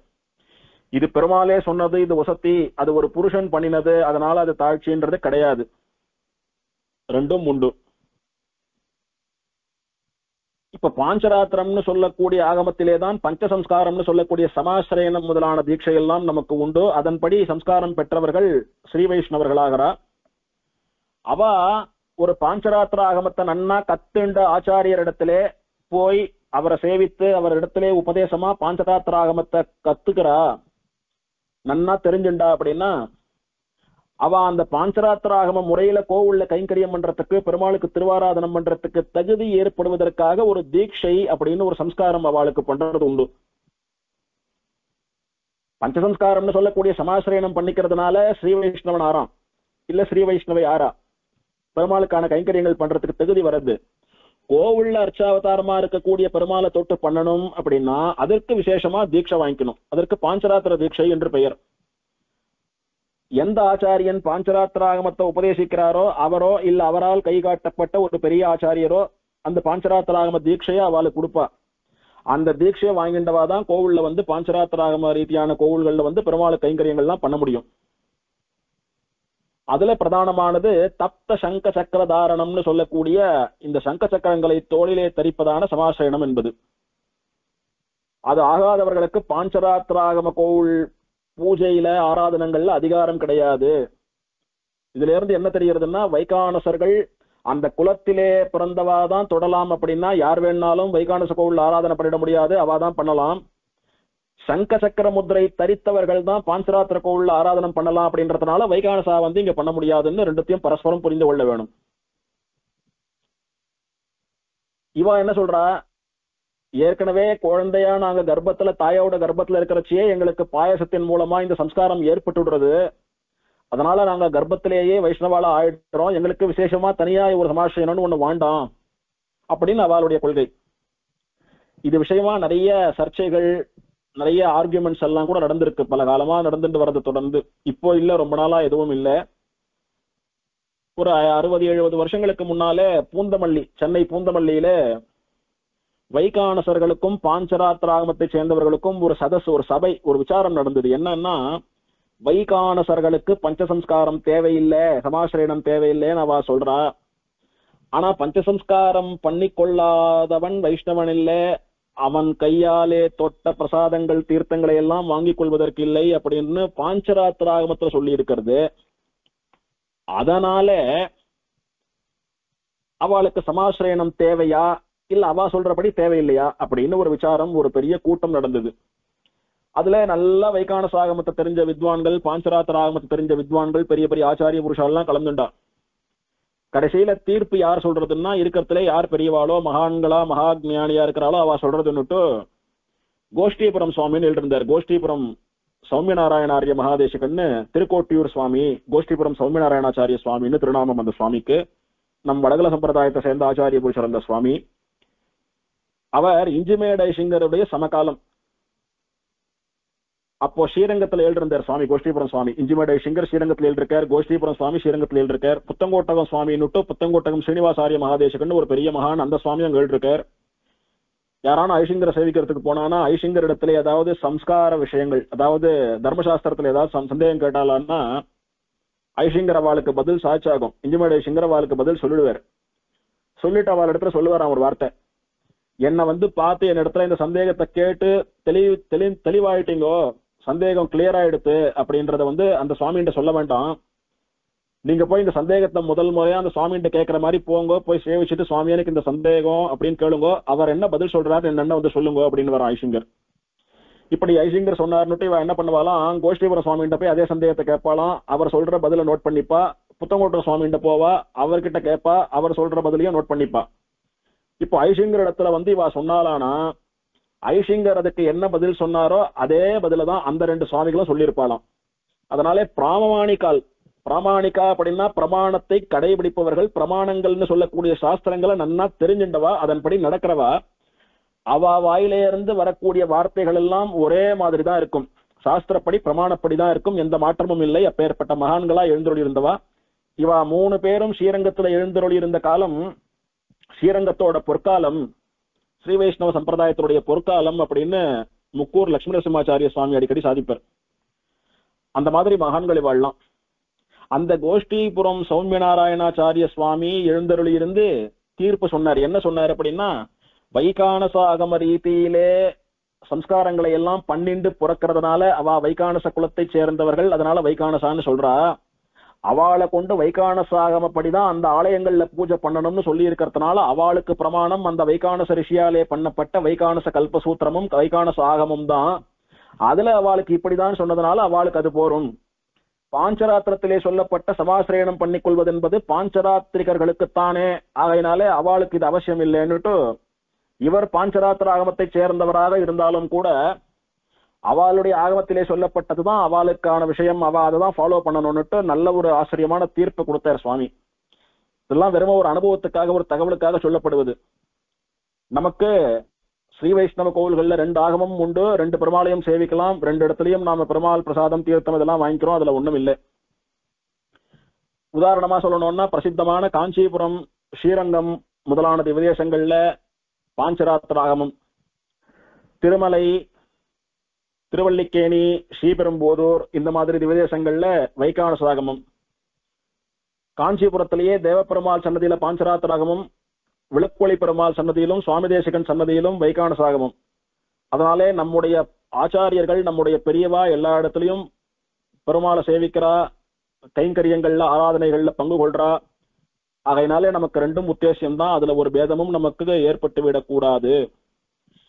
இருந்தாலும் சொன்னது எதற்காக அப்படின்னா, நமக்கு சம்பிரதாயத்திலே 2 விதமான ஆகமங்கள் உண்டு, 2த்துக்கு என்ன வித்தியாசம் அப்படின்லாம் தெரிந்து அனுபவிக்க வேண்டும் என்பதற்காக சொன்னது.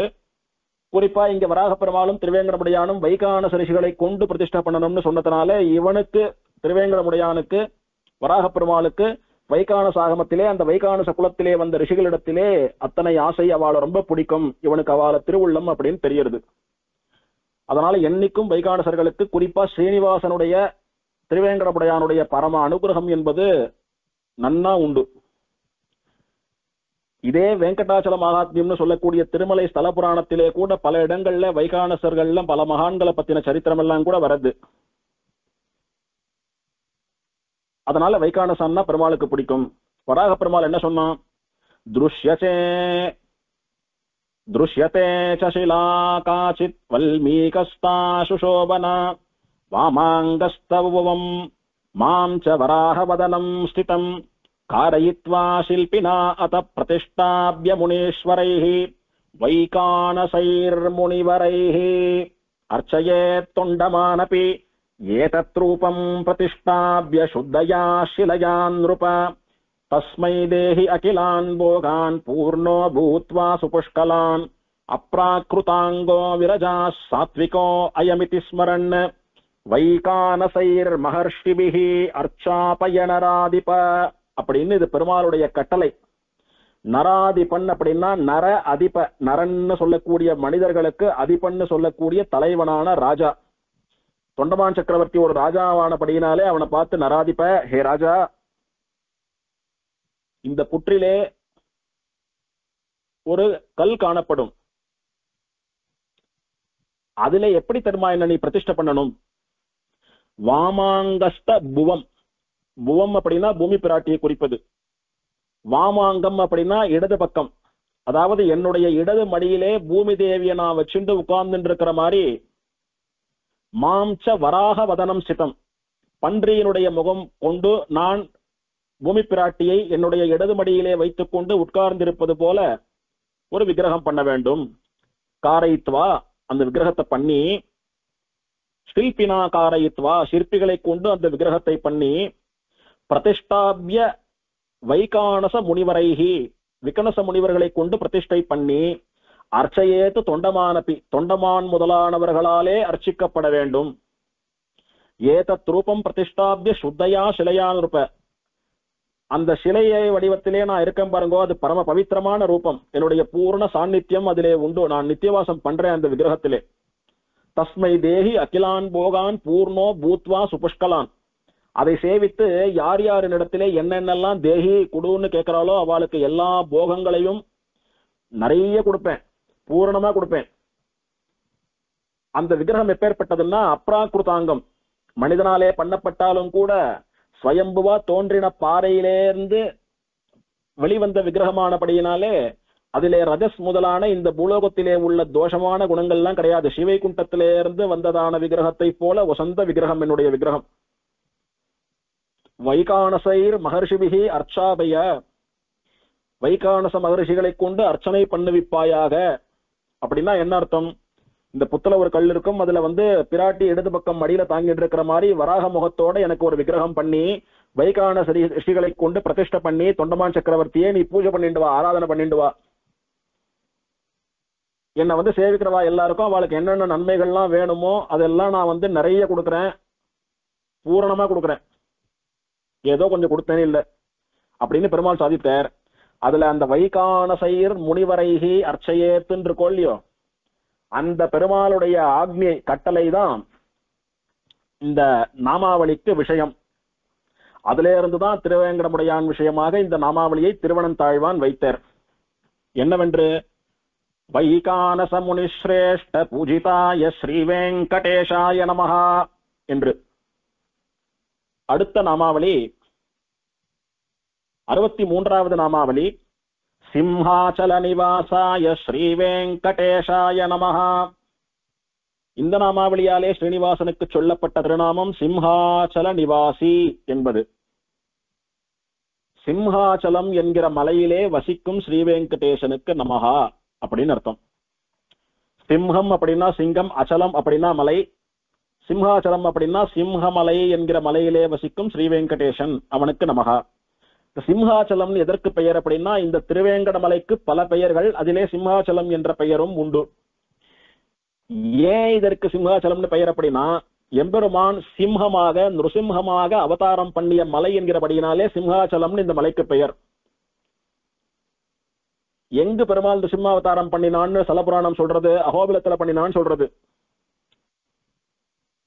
அது எப்படி வெங்கடமலை அப்படின்னா, ஆமா அதுதானே வெங்கடமலை. சேஷாத்ரி பர்வதம் வெங்கடமலை வெங்கடாச்சலம்னு சொல்லக்கூடியது திருமலையிலிருந்து ஆரம்பித்து அப்படியே ஒரு பெரிய தொடர், ஒரு பெரிய பாம்பு திருவனந்தாழ்வான் படுத்துட்டு இருக்க. திருமலைன்றது தலபாகம் அகலமா இருக்கிறது, போக போக அப்படியே குறைஞ்சுட்டே குறுகின்றே போறது அகலம்.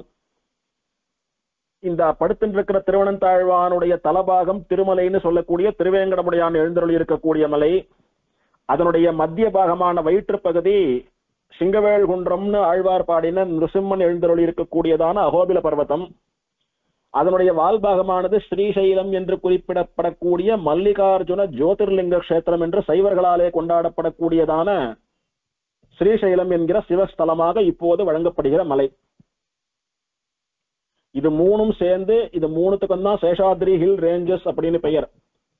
இது மூணும் சேர்ந்துதான் வேங்கடமலை, வெங்கடாச்சலம், சிம்மாச்சலம் அப்படின்னு எல்லாம் வழங்கப்படுறது. இப்ப சென்னை அப்படின்னு சொன்னா சென்னையிலேயே பல ஏரியாக்கள் இருக்கிற மாதிரி இந்த வெங்கடமலையில திருமலை, அகோபிலம், ஸ்ரீசைலம் அப்படின்னு பல இடங்கள் இருக்குன்னு புரிந்து கொள்ள வேணும். அந்த சிம்ஹாச்சலம் என்கிற மலையிலே வசிப்பவனான ஸ்ரீ வெங்கடேசனுக்கு நமகா. அப்ப சிம்ஹாச்சலம்னு சொல்லக்கூடிய மலையும் இந்த வெங்கடமலையை சேர்ந்ததுதான் அகோபிலமும். அங்கே நிருசிம்மனாக அவதாரம் பண்ணின ஸ்ரீ வெங்கடேசனுக்கு நமகா. ஏன் இந்த மலைக்கு சிம்மாச்சலம்னு பெயர் வந்ததுன்னா, ஒரு காலத்துல நிருசிம்மன் இந்த மலையிலே அவதாரம் பண்ணினான், சிம்மமாக பெருமாள் வந்தபடியினாலே சிம்மாச்சலம்னு பெயர். அதிலே வசிப்பவன் யாருன்னா ஸ்ரீ வெங்கடேசன். அப்ப இந்த மலையினுடைய பல பெயர்கள்ல சிம்மாச்சலம் என்பதும் ஒன்று அப்படின்னு அர்த்தம். தொண்டமான் சக்கரவர்த்தி பெருமாளை பிரதிஷ்டை பண்ணி ஆராதனம் பண்ண சரித்திரமானது வர்ணிக்கப்பட்டு முடிந்து விட்டது புராணத்துல. அதுக்கு அடுத்தபடியா நீலகண்டன் சொல்லக்கூடிய ருத்ரன் சிவன் இருக்கார் பாருங்கோ, அவர் இந்த மலையிலே நரசிம்மனை ஆராதனம் பண்ணினார். அந்த விஷயத்தை இப்ப சுவாமி திருவனந்தாழ்வான் நமக்கெல்லாம் சொல்றார். இதற்கு அடுத்த நாமாவளியாக சத்பக்த நீலகண்டார்ச்சி நிருசிம்ஹாய ஸ்ரீ வெங்கடேசாய நமகான்னு ஒரு நாமாவளி வரப்போறது. நிருசிம்மனுடைய நல்ல பக்தனான ருத்ரனாலே நீலகண்டனாலே ஆராதிக்கப்பட்ட ஸ்ரீ வெங்கடேசனுக்கு நமகான்னு அர்த்தம் அதுக்கு. அதற்கு முன்னாலே அந்த நிருசிம்மன் இந்த மலையிலே தான் அவதாரம் பண்ணினான் அப்படின்றத சொல்றாரு. இங்க நிருசிம்மனை பத்தி சொல்ல போறார். அப்ப நிருசிம்மன் சம்பந்தமான விஷயங்கள் சொல்றார். நிருசிம்மன் இந்த மலையிலே அவதாரம் பண்ணினதுனாலே இந்த மலைக்கு சிம்மாசலம்னு பெயர். அந்த நிருசிம்மன் வேறு யாரும் இல்லை, இந்த ஸ்ரீ வெங்கடேசன் தான் அந்த நிருசிம்மன் சொல்றார். இங்க வெங்கடாச்சலம்னு சொல்லக்கூடிய இந்த மலை திருமலையில இருந்து ஆரம்பித்து அகோபிலம் வழியாக ஸ்ரீசைலம் வரைக்கும் போய் முடியறதுன்னு பார்த்தோமோ இல்லையோ. என்ன நடக்கிறது இங்க? திருவேங்கடமுடையான், அங்க நிருசிம்மன், ரெண்டு பேரும் பெருமாள் தான், அதுல ஒன்னும் விரோதம் இல்லை. அப்ப இந்த வைஷ்ணவமயமான இந்த விஷ்ணுவினுடைய மலையிலே, அதுவும் வைகுண்டத்திலிருந்து வருதுன்னு சொல்லப்பட்ட மலையிலே ருத்ரன்னு சொல்லக்கூடிய நீலகண்டனுக்கு என்ன காரியம்? அவரை எதுக்கு அங்க கோவில்ல பிரதிஷ்டை பண்ணி இருக்கா? எதற்கு ஒரு வைஷ்ணவ மலையானது சிவக்ஷேத்திரத்தை கொண்டுள்ளது அப்படின்னா, அந்த இடத்துல நிருசிம்மனை பிரதிஷ்டை பண்ணி இந்த நீலகண்டன் சொல்லக்கூடிய ருத்ரன் அவரை ஆராதனம் பண்ணிண்டு அவரை நோக்கி தபஸ் பண்ணிண்டு அவருக்கு தேவையான வரங்களை எல்லாம் பெற்றார். இப்ப நாம போய் பெருமாளை சேவிக்கணும்னா எங்க போய் சேவிக்கணும்? அவர் இருக்கிற இடத்துல தானே போய் சேவிக்கணும். அந்த மாதிரி ருத்ரன் பெருமாளுக்கு விசேஷமா இந்த மலையில ஆசை அப்படின்ற காரணத்தினாலே ஒரு காலத்திலே நிருசிம்மன் இந்த மலையிலே அவதாரம் பண்ணினதுனால அந்த மலையில ஒரு இடத்துல இவர் தன்னுடைய ஆசிரமத்தை அமைத்துக் கொண்டு அங்க நிருசிம்மனுக்கு ஒரு விக்கிரகம் பண்ணி அவரை பிரதிஷ்டை பண்ணி அவருக்கு எல்லா ஆராதனைகளையும் பண்ணி கொண்டு அவரை நோக்கி தபஸ் பண்ணி இவருக்கு என்ன வர வேணுமோ கேட்டு வாங்கிட்டார். இவர் எந்த இடத்துல இருந்து தபஸ் பண்ணாரோ அந்த இடம் இன்று அவருடைய கோயிலா மாறி போயிடுச்சு. இப்ப காஞ்சிபுரத்திலேயே கூட எடுத்துட்டா காமாட்சின்னு சொல்லக்கூடியவ கல்வன்னு சொல்லக்கூடிய பெருமாளை நோக்கி தபஸ் பண்ணும் கோலத்திலே தவக்கோலத்திலே தான் அமர்ந்திருக்கிறாள். ஆனா இன்னைக்கு அந்த பெருமாளை காட்டிலும் இவ பிரசித்தியா இருக்கா. அந்த மாதிரி சைவர்கள் அவளுடைய சுவாமின்றதுனால இந்த ஸ்ரீசைலத்துல இருக்கக்கூடிய ருத்ரனை அவரை நீலகண்டனை நன்னா கொண்டாடுறா, அது ஃபேமஸ் ஆகிட்டு வருதுன்றது வேற. ஆனா அது நம்முடைய மலைதான். ஸ்ரீசைலம் அப்படின்ற பெயருக்கு என்ன அர்த்தம் அப்படின்னு பார்த்தோம். 34வது நாமாவளியே ஸ்ரீசைல நிலையாய ஸ்ரீ வெங்கடேசாய நமகான்னு பார்த்தோமே. அப்ப ஸ்ரீசைலம் அப்படின்ற பெயருக்கு என்ன அர்த்தம்னு வராக புராணம் தெரிவித்தது. ஸ்ரீ பிரதத்வாத் ஸ்ரீயாவாசாத் சப்தசக்தியா ச யோகதः ரூட்யா ஸ்ரீசைல இத்யேவம் நாமசாஸ்ய கிரேரபூத். ஸ்ரீன்னு சொல்லக்கூடிய பிராட்டி இங்கு வசிப்பதாலும் ஸ்ரீன்னு சொல்லக்கூடிய ஐஸ்வர்யத்தை இந்த மலை வரவாளுக்கு கொடுக்கிறதுனாலையும் இது ஸ்ரீசைலம் என்று வழங்கப்படுகிறது. அகலகில்லேன் இறையும் என்று பெருமாள் பிராட்டி பெருமாளுடைய மார்பில வசிக்கிறா. அதனால பிராட்டி பெருமாள் எங்கெல்லாம் இருக்கானோ அங்கெல்லாம் பிராட்டியும் சேர்ந்து இருக்கா. அதனாலே மலையில பல இடங்கள்ல பெருமாள் இருக்கான்னா அங்கெல்லாமும் பிராட்டி இருக்கா. அதனால ஸ்ரீனுடைய வாசஸ்தலமாக இந்த மலை திகழறது. ஸ்ரீயா வாசாத்து மகாலட்சுமியினுடைய வசிப்பிடமா திகழறது. ஸ்ரீ பிரதத்வாத்து ஸ்ரீன்னு சொல்லக்கூடிய செல்வத்தை ஐஸ்வர்யத்தை எல்லாருக்கும் தரது. இந்த மலைக்கு போனவாள்லாம் நல்லா பண கஷ்டம் தீந்துடுறது, ஏழையா இருக்கிறவாள்லாம் நல்லா பணக்காராளா நிறைய பணம் கொடுக்கறதுன்னு ரிக்வேதமே சொல்றது. அதனால பிராட்டின்னு சொல்லக்கூடிய ஸ்ரீ வசிப்பதாலும் ஐஸ்வர்யம்னு சொல்லக்கூடிய ஸ்ரீயை கொடுப்பதாலும் இந்த மலைக்கு ஸ்ரீசைலம்னு பெயர். அப்ப ஸ்ரீசைலம்னு சொல்லக்கூடிய இந்த மலையினுடைய ஒரு பாகம், அதாவது இந்த மலையினுடைய வால்பாகத்துக்கு இந்த பெயரே நிலைத்து விட்டது. அதுதான் ஸ்ரீசைலம் என்பதற்கு அர்த்தம். ஒரு மாமி கேட்டா அந்த நாமா வரும்போது ஸ்ரீசைலம் என்றது சிவக்ஷேத்திரம்னு சொல்றாலே எப்படி திருமலையை குறிக்கிறதுன்னா இதுதான் அர்த்தம். இந்த கம்ப்ளீட் ஹில் ரேஞ்சஸுக்கே ஸ்ரீசைலம் என்று பெயர். அது இன்று பேச்சு வழக்குல பிரசித்தமா அந்த ஊருக்குன்னு ஃபேமஸ் ஆயிடுத்து. அதனால ஸ்ரீசைலம் நம்ம அதை சொல்றோம். இப்ப நம்ம சம்பிரதாயத்துல கூட திருமலை அப்படின்னு பெயர் வச்சுக்கிற ஆச்சாரிய புருஷாலாம் இருந்தா. இப்ப திருமலை நம்பின்னு சொல்றோம், திருமலை ஐயங்கார்னு இருப்பா, திருமலாச்சார்னு இருப்பா, திருமலை தாத்தாச்சார்னு இருப்பா. இவாள்லாம் திருமலைன்ற பெயரை ஏன் வச்சுக்கிறா அப்படின்னா திருவேங்கட மலையிலே இவாளுக்கு இருக்கக்கூடியதான ஈடுபாடு. ஆழ்வார் எவ்வளவு அனுபவித்தாரோ அந்த அளவுக்கு இவா திருமலை அனுபவிச்சிருப்பா. அதனால அந்த திருமலை மேல இருக்கக்கூடிய ஆசையினால பக்தியினால அந்த பேரை வச்சுக்கிறா. இல்ல இவா ஆத்துல இவா தாத்தா பாட்டி அப்பா அம்மா இவாளுக்கு திருமலையில ரொம்ப ஆசை இருக்கும், அதனால குழந்தைக்கு பேர் வச்சிருப்பா. அவ விஷயமா தனியன்லாம் வரைச்ச தனியன்லாம் சம்ஸ்கிருதத்துல தானே சொல்றோம் நாம. இப்ப திருமலை தாத்தாச்சார்னு ஒரு சுவாமி இருந்தார். பண்டிதராஜ திருவரங்கம் திருமலை தாத்தாச்சாரியர்னுட்டு பண்டிதராஜ டிடி தாத்தாச்சாரிய சுவாமின்னு பிரசித்தமான மகா வித்வானந்த சுவாமி. அந்த சுவாமி திருமலை தாத்தாச்சாரியர்னு தமிழ்ல திருநாமம். ஆனா சமாசிரயண பரநியாசங்கள் காலக்ஷேபங்கள்லாம் பண்ணி வைக்கக்கூடிய ஆச்சாரிய புருஷர் அவர். இப்போ அந்த சுவாமி இருந்திருந்தாரானால் அவருக்கு 129 திருநட்சத்திரங்கள் அவருக்கு. அவ்வளவு பெரிய சுவாமி அவர். அவர் தனியன்ல திருமலைன்னு தமிழ் பதத்தை போட முடியாதோ இல்லையோ, அப்ப அதுக்கு என்ன போடுவானா ஸ்ரீசைலன்னு தான் போடுவா. எங்கெல்லாம் திருமலைன்னு வரதோ அங்கெல்லாம் சம்ஸ்கிருதத்துல ஸ்ரீசைலன்னு வரும். திரு அப்படின்னா சம்ஸ்கிருதத்திலே ஸ்ரீ, மலை அப்படின்னா சைலம், அதனால திருமலைன்னா ஸ்ரீசைல. திருமலை நம்பிகளுடைய வம்சத்தை சேர்ந்த ஆச்சாரியர்கள் தாத்தாச்சாரியர்கள்னு பெயர். அவளுடைய தனியன்கள் எல்லாம் ஸ்ரீசைல அப்படின்ற வார்த்தை தவறாம வரும்.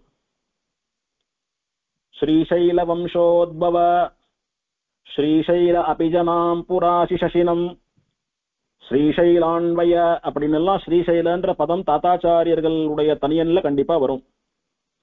அந்த மாதிரி திருமலை என்பதற்கு ஸ்ரீசைலம் என்று சம்ஸ்கிருதத்திலே பெயர். அவ்வளவுதான்றது விஷயம். ஸ்ரீசைலம் என்பது சிவக்ஷேத்திரம் அல்லன்றதை புரிந்து கொள்ள வேணும். சிவனுக்கு என்ன காரியம்னா இந்த மலையிலே அவதாரம் பண்ணி இந்த மலையிலே வசித்துக் கொண்டிருக்கக்கூடிய நிருசிம்மனை ஆராதனம் பண்ணினார். அதுதான் காரியம் அங்க. இப்படி நிருசிம்மன் பிரகலாத வரதனாக அகோபிலத்துல சேவை சாதிக்கிறான், ஸ்ரீனிவாசனாக திருமலையில சேவை சாதிக்கிறான். இங்க வராக புராணமானது என்ன சொல்றதுன்னா ஹிரண்யாக்கிய விநாசாய பிரஹ்லாதானுக்ரஹாய ச நாரசிம்ஹாக்ருதிர்ஜக்ஞே யஸ்மாதஸ்மாத் ஸ்வயம் ஹரிஹி சிம்ஹாச்சல இதி பிராஹுஹோ தஸ்மாதேவம் முனீஸ்வராஹ அப்படின்னு வராக புராணத்திலே ஒரு ஸ்லோகம். ஹிரண்யாக்கிய விநாசாய பிரஹ்லாதானுக்ரஹாய ச, ஹிரண்யன் என்பவனை நாசம் பண்ணுவதற்காகவும் அழிப்பதற்காகவும் பிரகலாதனை அனுகிரகிப்பதற்காகவும் அவனுக்கு நல்லது பண்ணி அவனை காப்பாற்றுவதற்காகவும் நிருசிம்ம ஆக்ருதிகி நரம் கலந்த சிம்மமான வடிவத்தோட ஜக்னே பிறந்தான், தோன்றினான் எம்பெருமான். யஸ்மாத் தஸ்மாத் ஸ்வயம் ஹரிஹி சிம்ஹாச்சல இதி பிராஹுஹோ தஸ்மாதேவம் முனீஸ்வராக. ஹிரண்யனை நாசம் பண்ணுவதற்காகவும் பிரகலாதனை அனுகிரகிப்பதற்காகவும் நரம் கலந்த சிங்கமாக இந்த மலையிலே ஹரி என்று சொல்லக்கூடிய எம்பெருமான் ஸ்ரீமன் நாராயணன் தானாகவே தோன்றினான், அவதாரம் பண்ணினான், நிருசிம்ம அவதாரம் பண்ணினான். அந்த சிம்ஹமாக அவன் அவதாரம் பண்ணினபடினாலே இந்த மலை சிம்ஹாச்சலம் என்று வழங்கப்படுகிறது. முனீஸ்வரர்களே முனிவர்களே அப்படின்னுட்டு சூத பௌராணிகர்னு சொல்லக்கூடிய வியாச பகவான் ரிஷிகளை பார்த்து சொல்றார். அதனால நிருசிம்மன் அவதாரம் பண்ணினபடினாலே இதற்கு சிம்ஹாச்சலம் என்று பெயர் என்பதை புரிந்து கொள்ள வேண்டும். நிருசிம்மாவதாரம் என்பது திருவேங்கடமுடையான் காலத்துக்கு முன்னாலேயே ஏற்பட்டது. அதனால ரெண்டு பேருமே பெருமாள் தான் அப்படின்னாலும் முன்ன தோன்றினவர் என்ற காரணத்தினால திருவேங்கடமுடையான் அவரை சேவிக்கிறார் அப்படின்றது ஒரு அனுபவம். அப்படி ஒரு காலத்துல நிருசிம்மன் அவதாரம் பண்ணின இந்த சிம்ஹாச்சலம்னு சொல்லக்கூடிய மலையில தான் இன்னைக்கு திருவேங்கடமுடையான் எழுந்தருள் இருக்கிறான் என்கிறபடினாலே சிம்ஹாச்சல நிவாசாய ஸ்ரீவேங்கடேஷாய நமஹா. இந்த சிம்ஹாச்சலம் என சொல்லப்படுகிற மலையிலே வசிப்பவனான ஸ்ரீவேங்கடேசனுக்கு நமஹா. அப்படி பார்த்தா இந்த மலைக்கு வராகாச்சலம்னு பெயர் உண்டோ இல்லையோ, வராக பெருமாள் தான் முதல்ல வந்தார், அவருடைய பெயர்ல வராகாச்சலம்னு பெயர் உண்டு. அப்ப ஸ்ரீவேங்கடேசனுக்கு வராகாச்சல நிவாசாய அப்படின்னும் பெயர் வருதோ இல்லையோ. அந்த மாதிரி நிருசிம்மனும் இந்த மலையிலே அவதாரம் பண்ணினபடினாலே சிம்ஹாச்சல நிவாசாயன்னு கொண்டாடப்படுறது. அதுதான் விஷயம். திருவேங்கடமுடையானுக்கும் அலர்மேல் மங்கை தாயாருக்கும் கல்யாணம் நடந்ததோ இல்லையோ, அப்ப கூட தலிகை பண்ண பக்ஷணங்கள் தலிகை இது எல்லாத்தையும் யாருக்கு நைவேத்தியம் பண்ணிட்டு வரவாளுக்கு சாதம் போடணும்னு ஒரு விசாரம் வந்த போது ஸ்ரீனிவாசன் திருவேங்கடமுடையானே சொன்னான், எனக்கு முன்னாலே இந்த மலையில் தோன்றிய நிருசிம்மனுக்கு நைவேத்தியம் பண்ணிட்டு அதை எல்லாருக்கும் பரிமாறுங்கோ அப்படின்னு பெருமாள் கட்டளையிட்டான் அப்படின்னு புராணம் சொல்றது. அதனாலே திருவேங்கடமுடையானுக்கு முன்பே இந்த மலையிலே ஆவிர்வவித்த நிருசிம்மனுடைய பெயரை கொண்டு சிம்மாச்சலம் என்ற பெயர் இந்த மலைக்கு. இந்த மலையிலே ஸ்ரீ வெங்கடேசன் நித்தியவாசம் பண்ணி கொண்டிருக்கிறான் என்ற அர்த்தத்திலே சிம்ஹாச்சல நிவாசாயன்னு சொன்னார். சிம்ஹாச்சல நிவாசாய ஸ்ரீ வெங்கடேசாய நமஹா. அடுத்த நாமாவளி ஸ்ரீமன்னாராயணாய ஸ்ரீ வெங்கடேசாய நமஹா. ஸ்ரீமன் நாராயணன், மகாலட்சுமியுடன் பிராட்டியுடன் கூடிய நாராயணன். நாராயணன் அப்படின்றதே நம்ம சம்பிரதாயம் கிடையாது, ஸ்ரீமன் நாராயணன் தான். பிராட்டியுடன் கூடிய பெருமாள் தான். பிராட்டியுடன் கூடினவனான ஸ்ரீமன் நாராயணனான திருவேங்கடமுடையானுக்கு நமஹா அப்படின்றத அர்த்தம். இந்த நாமாவளியாலே ஸ்ரீனிவாசனுக்கு சொல்லப்பட்ட திருநாமம் ஸ்ரீமன் நாராயணஹா என்பது. நிருசிம்மன் பிரகலாதன அனுகிரகம் பண்றதுக்காகவும் இரண்யன நாசம் பண்றதுக்காகவும் இந்த மலையில அவதாரம் பண்ணினான்னு பார்த்தோமோ இல்லையோ, அந்த நிருசிம்மனை பார்த்து எல்லோரும் என்ன ஆனா பயந்தா. தேவர்கள் என்ன ரிஷிகள் என்ன எல்லோரும் பயந்தா. ஏன்னா அத்தனை உக்ரமா வந்தான் பெருமாள். அதற்கு முன்னாலே அத்தனை கோபத்தோட பெருமாளை யாரும் சேவிச்சதே கிடையாது. பெருமாள் பரம சாந்த ஸ்வரூபி, சாத்விக மூர்த்தி. மார்ல எட்டி உதச்சா கூட பெசாம இருக்கக்கூடிய அளவுக்கு அத்தனை சாத்விகன். அவனை அவ்வளவு கோபமா யாரும் பார்த்ததில்லை. பயந்துட்டா, கிட்ட நெருங்கவே இல்லை. எல்லாரும் பெருமாளை பார்த்த உடனே பயந்து ஒளிஞ்சுண்டா. அப்பேற்பட்ட உக்ரமா பெருமாள் அவதாரம் பண்ணிதான் நிருசிம்மனா. அப்ப எப்போது எல்லாரும் பெருமாள் கிட்டக்க போய் நின்னா, பிரகலாதன்னு சொல்லக்கூடிய குழந்தை பெருமாளை சாந்தப்படுத்தி பெருமாள் ஆசுவாசமான உடனே பிராட்டி பெருமாள் கிட்டக்க போனா. பிராட்டிய பெருமாள் தன்னுடைய மடியிலே எழுந்தருள பண்ணி கொண்டார். இப்ப பிராட்டியோட சேர்ந்த பெருமாளாக லட்சுமி நிருசிம்மனாக ஆனான். அதுக்கப்புறம் தான் எல்லா தேவதைகள் ரிஷிகள் உள்பட எல்லோரையும் போய் பெருமாள் சேவிச்சான்னு புராணம் சொல்றது. அதனாலதான் நிருசிம்மனுக்கு முமுக்ஷு உபாசிய தேவதைன்னு பெயர். முமுக்ஷுக்களாலே உபாசிக்கப்பட வேண்டிய தேவதை. முமுக்ஷுக்கள் அப்படின்னா மோட்சத்திலே ஆசை உடையவர்கள். யாரெல்லாம் மோட்சம் போகணும்னு நினைக்கிறாளோ அவ நிருசிம்மனை ஆராதனம் பண்ணணும்னு சொல்றது எதுக்குன்னா, மோட்சம் போனோம்னு நினைக்கிறவன் என்ன பண்ணணும்? பிராட்டிய முன்னிட்டு பெருமாள் இடத்துல சரணாகதி பண்ணணும். பிராட்டி பெருமாள் ரெண்டு பேர் இடத்துல சரணாகதி பண்ணணும். இப்ப பெருமாள் தனியா பிராட்டி தனியா இருக்கான்னா முதல்ல பிராட்டியின் இடத்துல பண்ணிட்டு பெருமாள் சன்னதிக்கு வந்து பண்ணணுமோ இல்லையோ. ஆனா லட்சுமி நிருசிம்மன் மடியிலேயே பிராட்டியை உட்காந்து சென்றிருக்கிறதுனால ஒரே சமயத்துல பண்ணிவிடலாமா. அதனால முமுட்சுக்களா இருக்கிறவா இவனை உபாசிக்கணும் அப்படின்னு சொல்லி சாஸ்திரம் சொல்றது. முமுட்சு உபாசிய தேவதைன்னு பெயர் அவனுக்கு. அவன் எப்போது முமுட்சுக்களாலே உபாசிக்கப்படக்கூடிய தேவதை ஆனான் அப்படின்னா, நிருசிம்மனா இருக்கிறச்ச எந்த முமுட்சுக்களும் அவனை உபாசிக்கல. ஏன்னா பிராட்டி இல்லையே கூட. வெறும் பெருமாளை மட்டும் உபாசனை பண்றதுன்றது நமக்கு வழக்கம் கிடையாது. பிராட்டியானவள் சேர்ந்தா விட்டுதான் லட்சுமி நிருசிம்மன் ஆனா. அதுல இருந்துதான் அவனை நாம உபாசிக்க ஆரம்பித்தோம். அவனிடத்திலே சரணாகதி பண்ண ஆரம்பித்தோம். அப்படி ஸ்ரீமன் நாராயணன் என்பது லட்சுமி நிருசிம்மனுக்கும் பொருந்துறது. அப்படி லட்சுமி நிருசிம்மன் அவதாரம் பண்ணின சிம்ஹாச்சல என்கிற மலையிலே திருவேங்கடமுடையான் வசிக்கிறான் என்று சொல்ல வந்ததுனாலே லட்சுமி நிருசிம்மனுடைய ஞாபகம் வந்துடுத்து இவருக்கு. அப்போ ஸ்ரீமன் நாராயணாயன் சொன்னார். இந்த ஸ்ரீனிவாசனும் கூட ஸ்ரீமன் நாராயணன் தான். எப்படி திருவேங்கடமுடையானுடைய திருமேனியை அனுபவித்த போது என்னன்னு பார்த்தோம்.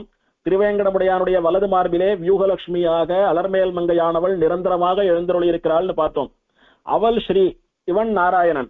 ஸ்ரீமன் நாராயணன் அலர்மேல் மங்கை உரை மார்பனான திருவேங்கடமுடையான், அவனும் ஸ்ரீமன் நாராயணன் தான். இப்ப வராக பெருமாள் எடுத்துக்கலாம். வெறுமே யோக வராகனா யக்ஞ வராகனா பெருமாள் இருக்காரா? பூவராகனா பூமி பிராட்டிய மடியில வச்சுட்டுதான் இருக்கார். இந்த பூமின்னு சொல்றவ யாரு? ஸ்ரீதேவி, பூமி தேவி, நீலாதேவின்னுட்டு பிராட்டியே பல அவதாரங்கள்ல பல வடிவங்களாக பல காரணங்களுக்காக பல ரூபங்களை எடுத்து கொண்டிருக்கிறான்னு சாஸ்திரங்கள்லாம் கொண்டாடுறது. இதுல கிரமத்தினாலே யார் முதல்ல யார் பின்னாடின்ற கிரமத்தினாலே பெரிய பிராட்டியார் அப்படின்னு ஸ்ரீதேவிக்கு மகாலட்சுமிக்குத்தான் பெயர் அப்படின்னு சொன்னாலும், பூமி தேவி நீலாதேவி இவாள்லாம் கூட அவளுடைய அம்சபூத்தர்கள். எப்படி பெருமாளுக்கு பல ரூபங்கள் உண்டோ, சங்கர்ஷணன், பிரத்யும்னன், அனிருத்தன் அப்படின்னு பல ரூபங்கள் சொல்றோமோ, அந்த மாதிரி பிராட்டியினுடைய ரூபங்கள் இவான்னு அனுபவிக்கிறது சம்பிரதாயம். அதனால அங்கேயும் பூதேவியா பிராட்டிய மடியில வச்சுட்டு தான் இருக்கான் வராகன். அவனுடைய திருமார்பிலும் பிராட்டி வாசம் பண்றா. வடிவாயனின் வளமார்பிடில் வாழ்கின்ற மங்கையும் பல்லாண்டுன்னு திருமார்பனாச்சார் எழுதிருக்கா. ஆக வராகனா இருந்தாலும் ஸ்ரீயோட கூடிதான் இருக்கிறான், திருவேங்கடமுடையானா இருந்தாலும் ஸ்ரீயோட கூடிதான் இருக்கான். லட்சுமி நரசிம்மனா சிம்மாச்சலத்துல அவதாரம் பண்ணின போதும் ஸ்ரீயோட சேர்ந்துதான் இருக்கான். லட்சுமி நரசிம்மனா இன்னைக்கும் அகோபுரத்துல சேவை சாதிக்கிறான். ஆகையினால எப்படினாலும் இந்த பெருமாள் ஸ்ரீயோட தான் இருப்பான், ஸ்ரீ இல்லாம இருக்கிறதே இல்லை. ஆகையினாலே ஸ்ரீமன் நாராயணாயன்னு சொல்லப்பட்டது. இந்த மலைக்கு பெருமாள் ஏன் வந்தான் அப்படின்னு புராணம் சொல்றது. மாயாவி பரமானந்தம் தியக்வா வைகுண்டமுத்தமம் சுவாமி புஷ்கரிணி தீரே ரமயா சக மோதத்தே. இந்த பெருமாள் வைகுண்டத்தையும் தியாகம் பண்ணிட்டு இந்த மலைக்கு சுவாமி புஷ்கரணி கரைக்கு எதற்கு வந்தார் அப்படின்னா ரமயா சக மோதத்தே, பிராட்டியோட கூட சேர்ந்து வாசம் பண்ணிட்டு பிராட்டியோட கையை கோத்துண்டு உலாவது வருவதற்காக, பிராட்டியோட ஆனந்தமா இந்த மலையில வாசம் பண்ணுன்றதுக்காக தான் வந்தான். அதனால பிராட்டியோடு சேர்ந்துதான் இருக்கிறான். அதனால ஸ்ரீமன் நாராயணன். இப்படி பல விதங்களினாலே இவன் ஸ்ரீமன் நாராயணன் பிராட்டியுடன் கூடிய பெருமாள் அப்படின்றது நிரூபிக்கப்படுறது இந்த நாமாவளியாலே. ஸ்ரீமன் நாராயணாய ஸ்ரீ வெங்கடேஷாய நமஹ. இந்த உபன்யாசத்திலே கடைசியான நாமாவளி 65வது நாமாவளி. சத்பக்த நீலகண்டார்ச்சிய நிருசிம்ஹாய ஸ்ரீ வெங்கடேஷாய நமஹ. இந்த நாமாவளியாலே ஸ்ரீனிவாசனுக்கு சொல்லப்பட்ட திருநாமம் சத்பக்த நீலகண்டார்ச்சிய நிருசிம்ஹா என்பது. பக்தன், பக்தியை உடையவன், பக்தி பண்ணுபவன். சத்பக்தன் அப்படின்னா நல்ல பக்தன், பக்தர்களிலே உசந்தவன், பக்தர்கள்னு சொல்லக்கூடிய கூட்டத்திலே முதல் வரிசையில் இருக்கக்கூடிய அளவுக்கு மகாபக்தன். நீலகண்டன் அப்படின்னு ருத்ரன் பரமசிவனுக்கு பெயர். அர்ச்சிய அப்படின்னா அர்ச்சிக்கப்பட்ட, ஆராதிக்கப்பட்ட. நிருசிம்ஹாய ஸ்ரீ வெங்கடேஷாய, நிருசிம்ஹ பகவானான ஸ்ரீ வெங்கடேசனுக்கு நமகா. பக்த சிரேஷ்டனான நீலகண்டன் என்கிற சிவனாலே ஆராதிக்கப்பட்ட நரசிம்ஹ வடிவத்திலே இருக்கக்கூடிய ஸ்ரீ வெங்கடேசனுக்கு நமகா அப்படின்னு இந்த நாமாவளிக்கு அர்த்தம். என்ன அர்த்தம்னா, முதல்ல நரசிம்மாவதாரம் எடுத்து பிறகு ருத்ரனாலே அர்ச்சாவதாரமாக விக்கிரகம் பண்ணி நிருசிம்ம வடிவத்திலே ஆராதிக்கப்பட்ட அந்த பெருமாள் இன்று ஸ்ரீனிவாச அவதாரத்திலே திருவேங்கடமுடையானாக நம் கண்களுக்கு சேவை சாதிக்கிறான்னு அர்த்தம். இப்போ இந்த நீலகண்டன் சொல்லக்கூடிய ருத்ரன் இந்த மலையிலே நிருசிம்மனை ஆராதித்த சரித்திரம் திருவனந்தாழ்வானாலே இங்கே சொல்லப்படுகிறது. இப்பதான் சொன்னேன், ஸ்ரீசைலம் இந்த மலைக்கு ஏன் பெயர் அப்படின்னா பெருமாள் பிராட்டியினுடைய சம்பந்தத்தினாலே திருமலை என்பதுதான் ஸ்ரீசைலமா திகழறதுன்னு பார்த்தோம். ஸ்ரீசைலம் அப்படின்றது சைவஸ்தலம்னு இன்னைக்கு சொல்லப்பட்டாலும் இந்த மலைத்தொடர்ல 3 கஷேத்திரங்கள் உண்டு. அதுல திருமலையும் அகோபிலமும் வைஷ்ணவ கஷேத்திரங்கள். வைஷ்ணவ பரமான மலையிலே, பெருமாளுடைய மலையிலே பெருமாளே மலையா இருக்காருன்ற போது அங்க சிவன் எங்க வந்தார் அப்படின்ற கேள்விக்கு பதில் சொல்லக்கூடிய நாமாவளி இது. இந்த மலையிலே பெருமாள் நிருசிம்மாவதாரம் பண்ணினதுனாலே நிருசிம்மனாக இந்த பெருமாள் இந்த மலையிலே சாநித்தியம் பண்ணி உலாத்தின் இருக்கிறபடினால இந்த மலையில நிருசிம்மனுக்கு விக்கிரகம் பண்ணி ஆராதனம் பண்ணினா தனக்கு கேட்கிற பலன் எல்லாம் சீக்கிரம் கிடைக்கும், தன்னுடைய ஆசைகள் என்னவோ அதெல்லாம் நிறைவேறிடும், தன்னுடைய கோரிக்கைகள்லாம் நிறைவேறிடும்ன்ற அர்த்தத்துல நிருசிம்மன் ருத்ரன் பொதுவாகவே நிருசிம்ம பக்தன். பரமசிவனுக்கு பொதுவாகவே ருத்ரனிடத்திலே பக்தி உண்டு. இந்த நிருசிம்மன் அவதாரம் பண்ணின மலைன்றதுனால இன்னும் விசேஷமா நிருசிம்மன் இங்க இருக்கிறான்றதுனால இங்க வந்து பண்ணிருக்கான். திருவேங்கடமுடையான் எழுந்தருள் இருக்கிறாரு, அந்த இடத்துல இருந்து 30 யோஜனை தூரம் இன்னைக்கு ஸ்ரீசைலம்னு சொல்லக்கூடிய சைவ ஸ்தலமாக திகழ்வது. அத அவ ஜோதிர்லிங்க ஸ்தலங்கள்னு சொல்லக்கூடிய ஊர்கள்ல ஒன்னா சொல்றா. அது திருவேங்கடமுடையான் எழுந்தருள் இருக்கக்கூடிய ஆனந்த நிலைய விமானத்திலிருந்து 30 யோஜனை தூரத்தில் இருப்பதாக புராணம் தெரிவிக்கிறது. கணக்கு போட்டு பார்த்தா தோராயமா 415-416 கிலோமீட்டர் வருது. திருப்பதிக்கும் ஸ்ரீசைலத்துக்கும் டிஸ்டன்ஸ் மேப்ல போட்டு பாத்தீங்களானாலும் அவ்வளவுதான் காட்டுறது. அங்கே நீலகண்டருடைய ஆசிரமம் வெகு ரமணீயமான சன்னிவேசத்திலே அமைந்திருந்ததுன்னு புராணம் சொல்றது. திருவேங்கடமுடையானுடைய திருவடிவாரத்துக்கு 30 யோஜனை தூரத்திலே நீலகண்டருடைய ஆசிரமம் வெகு ரமணீயமாக இருந்தது. அப்படின்னா பெருமாள் திருவடியிலிருந்து திருவேங்கடமுடையான் சன்னதியிலிருந்து 30 யோஜனை தூரத்திலே நீலகண்டர் ஒரு ஆசிரமத்தை அமைத்துக் கொண்டு அதை வாழ்ந்து கொண்டு வந்தார்.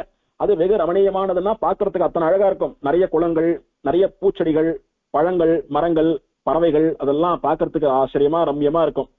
அங்க போனா எவ்வளவு கஷ்டம் இருந்தாலும் எவ்வளவு கோபம் இருந்தாலும் டென்ஷன் இருந்தாலும் மறந்துடும். அப்படி கண்களுக்கு ரமணீயமா கண்ணை கவரக்கூடிய மனதை கவரக்கூடிய மனதை கொள்ளடிக்கக்கூடிய அளவுக்கும் தியானம் பண்றவா தபஸ் பண்றவா யோகம் பண்றவா எல்லாம் கூட நிம்மதியா பீஸ் ஆஃப் மைண்டோட பண்ணலாம். அத்தனை ஆச்சரியமான ஆசிரமமா நீலகண்டர்னு சொல்லக்கூடிய சிவனுடைய ஆசிரமம் இருந்தது. அந்த ஆசிரமத்திலே அழகான ஒரு புஷ்கரிணி, ஒரு நல்ல குளம், அது புண்ணிய தீர்த்தம். ஏன் புண்ணிய தீர்த்தம்?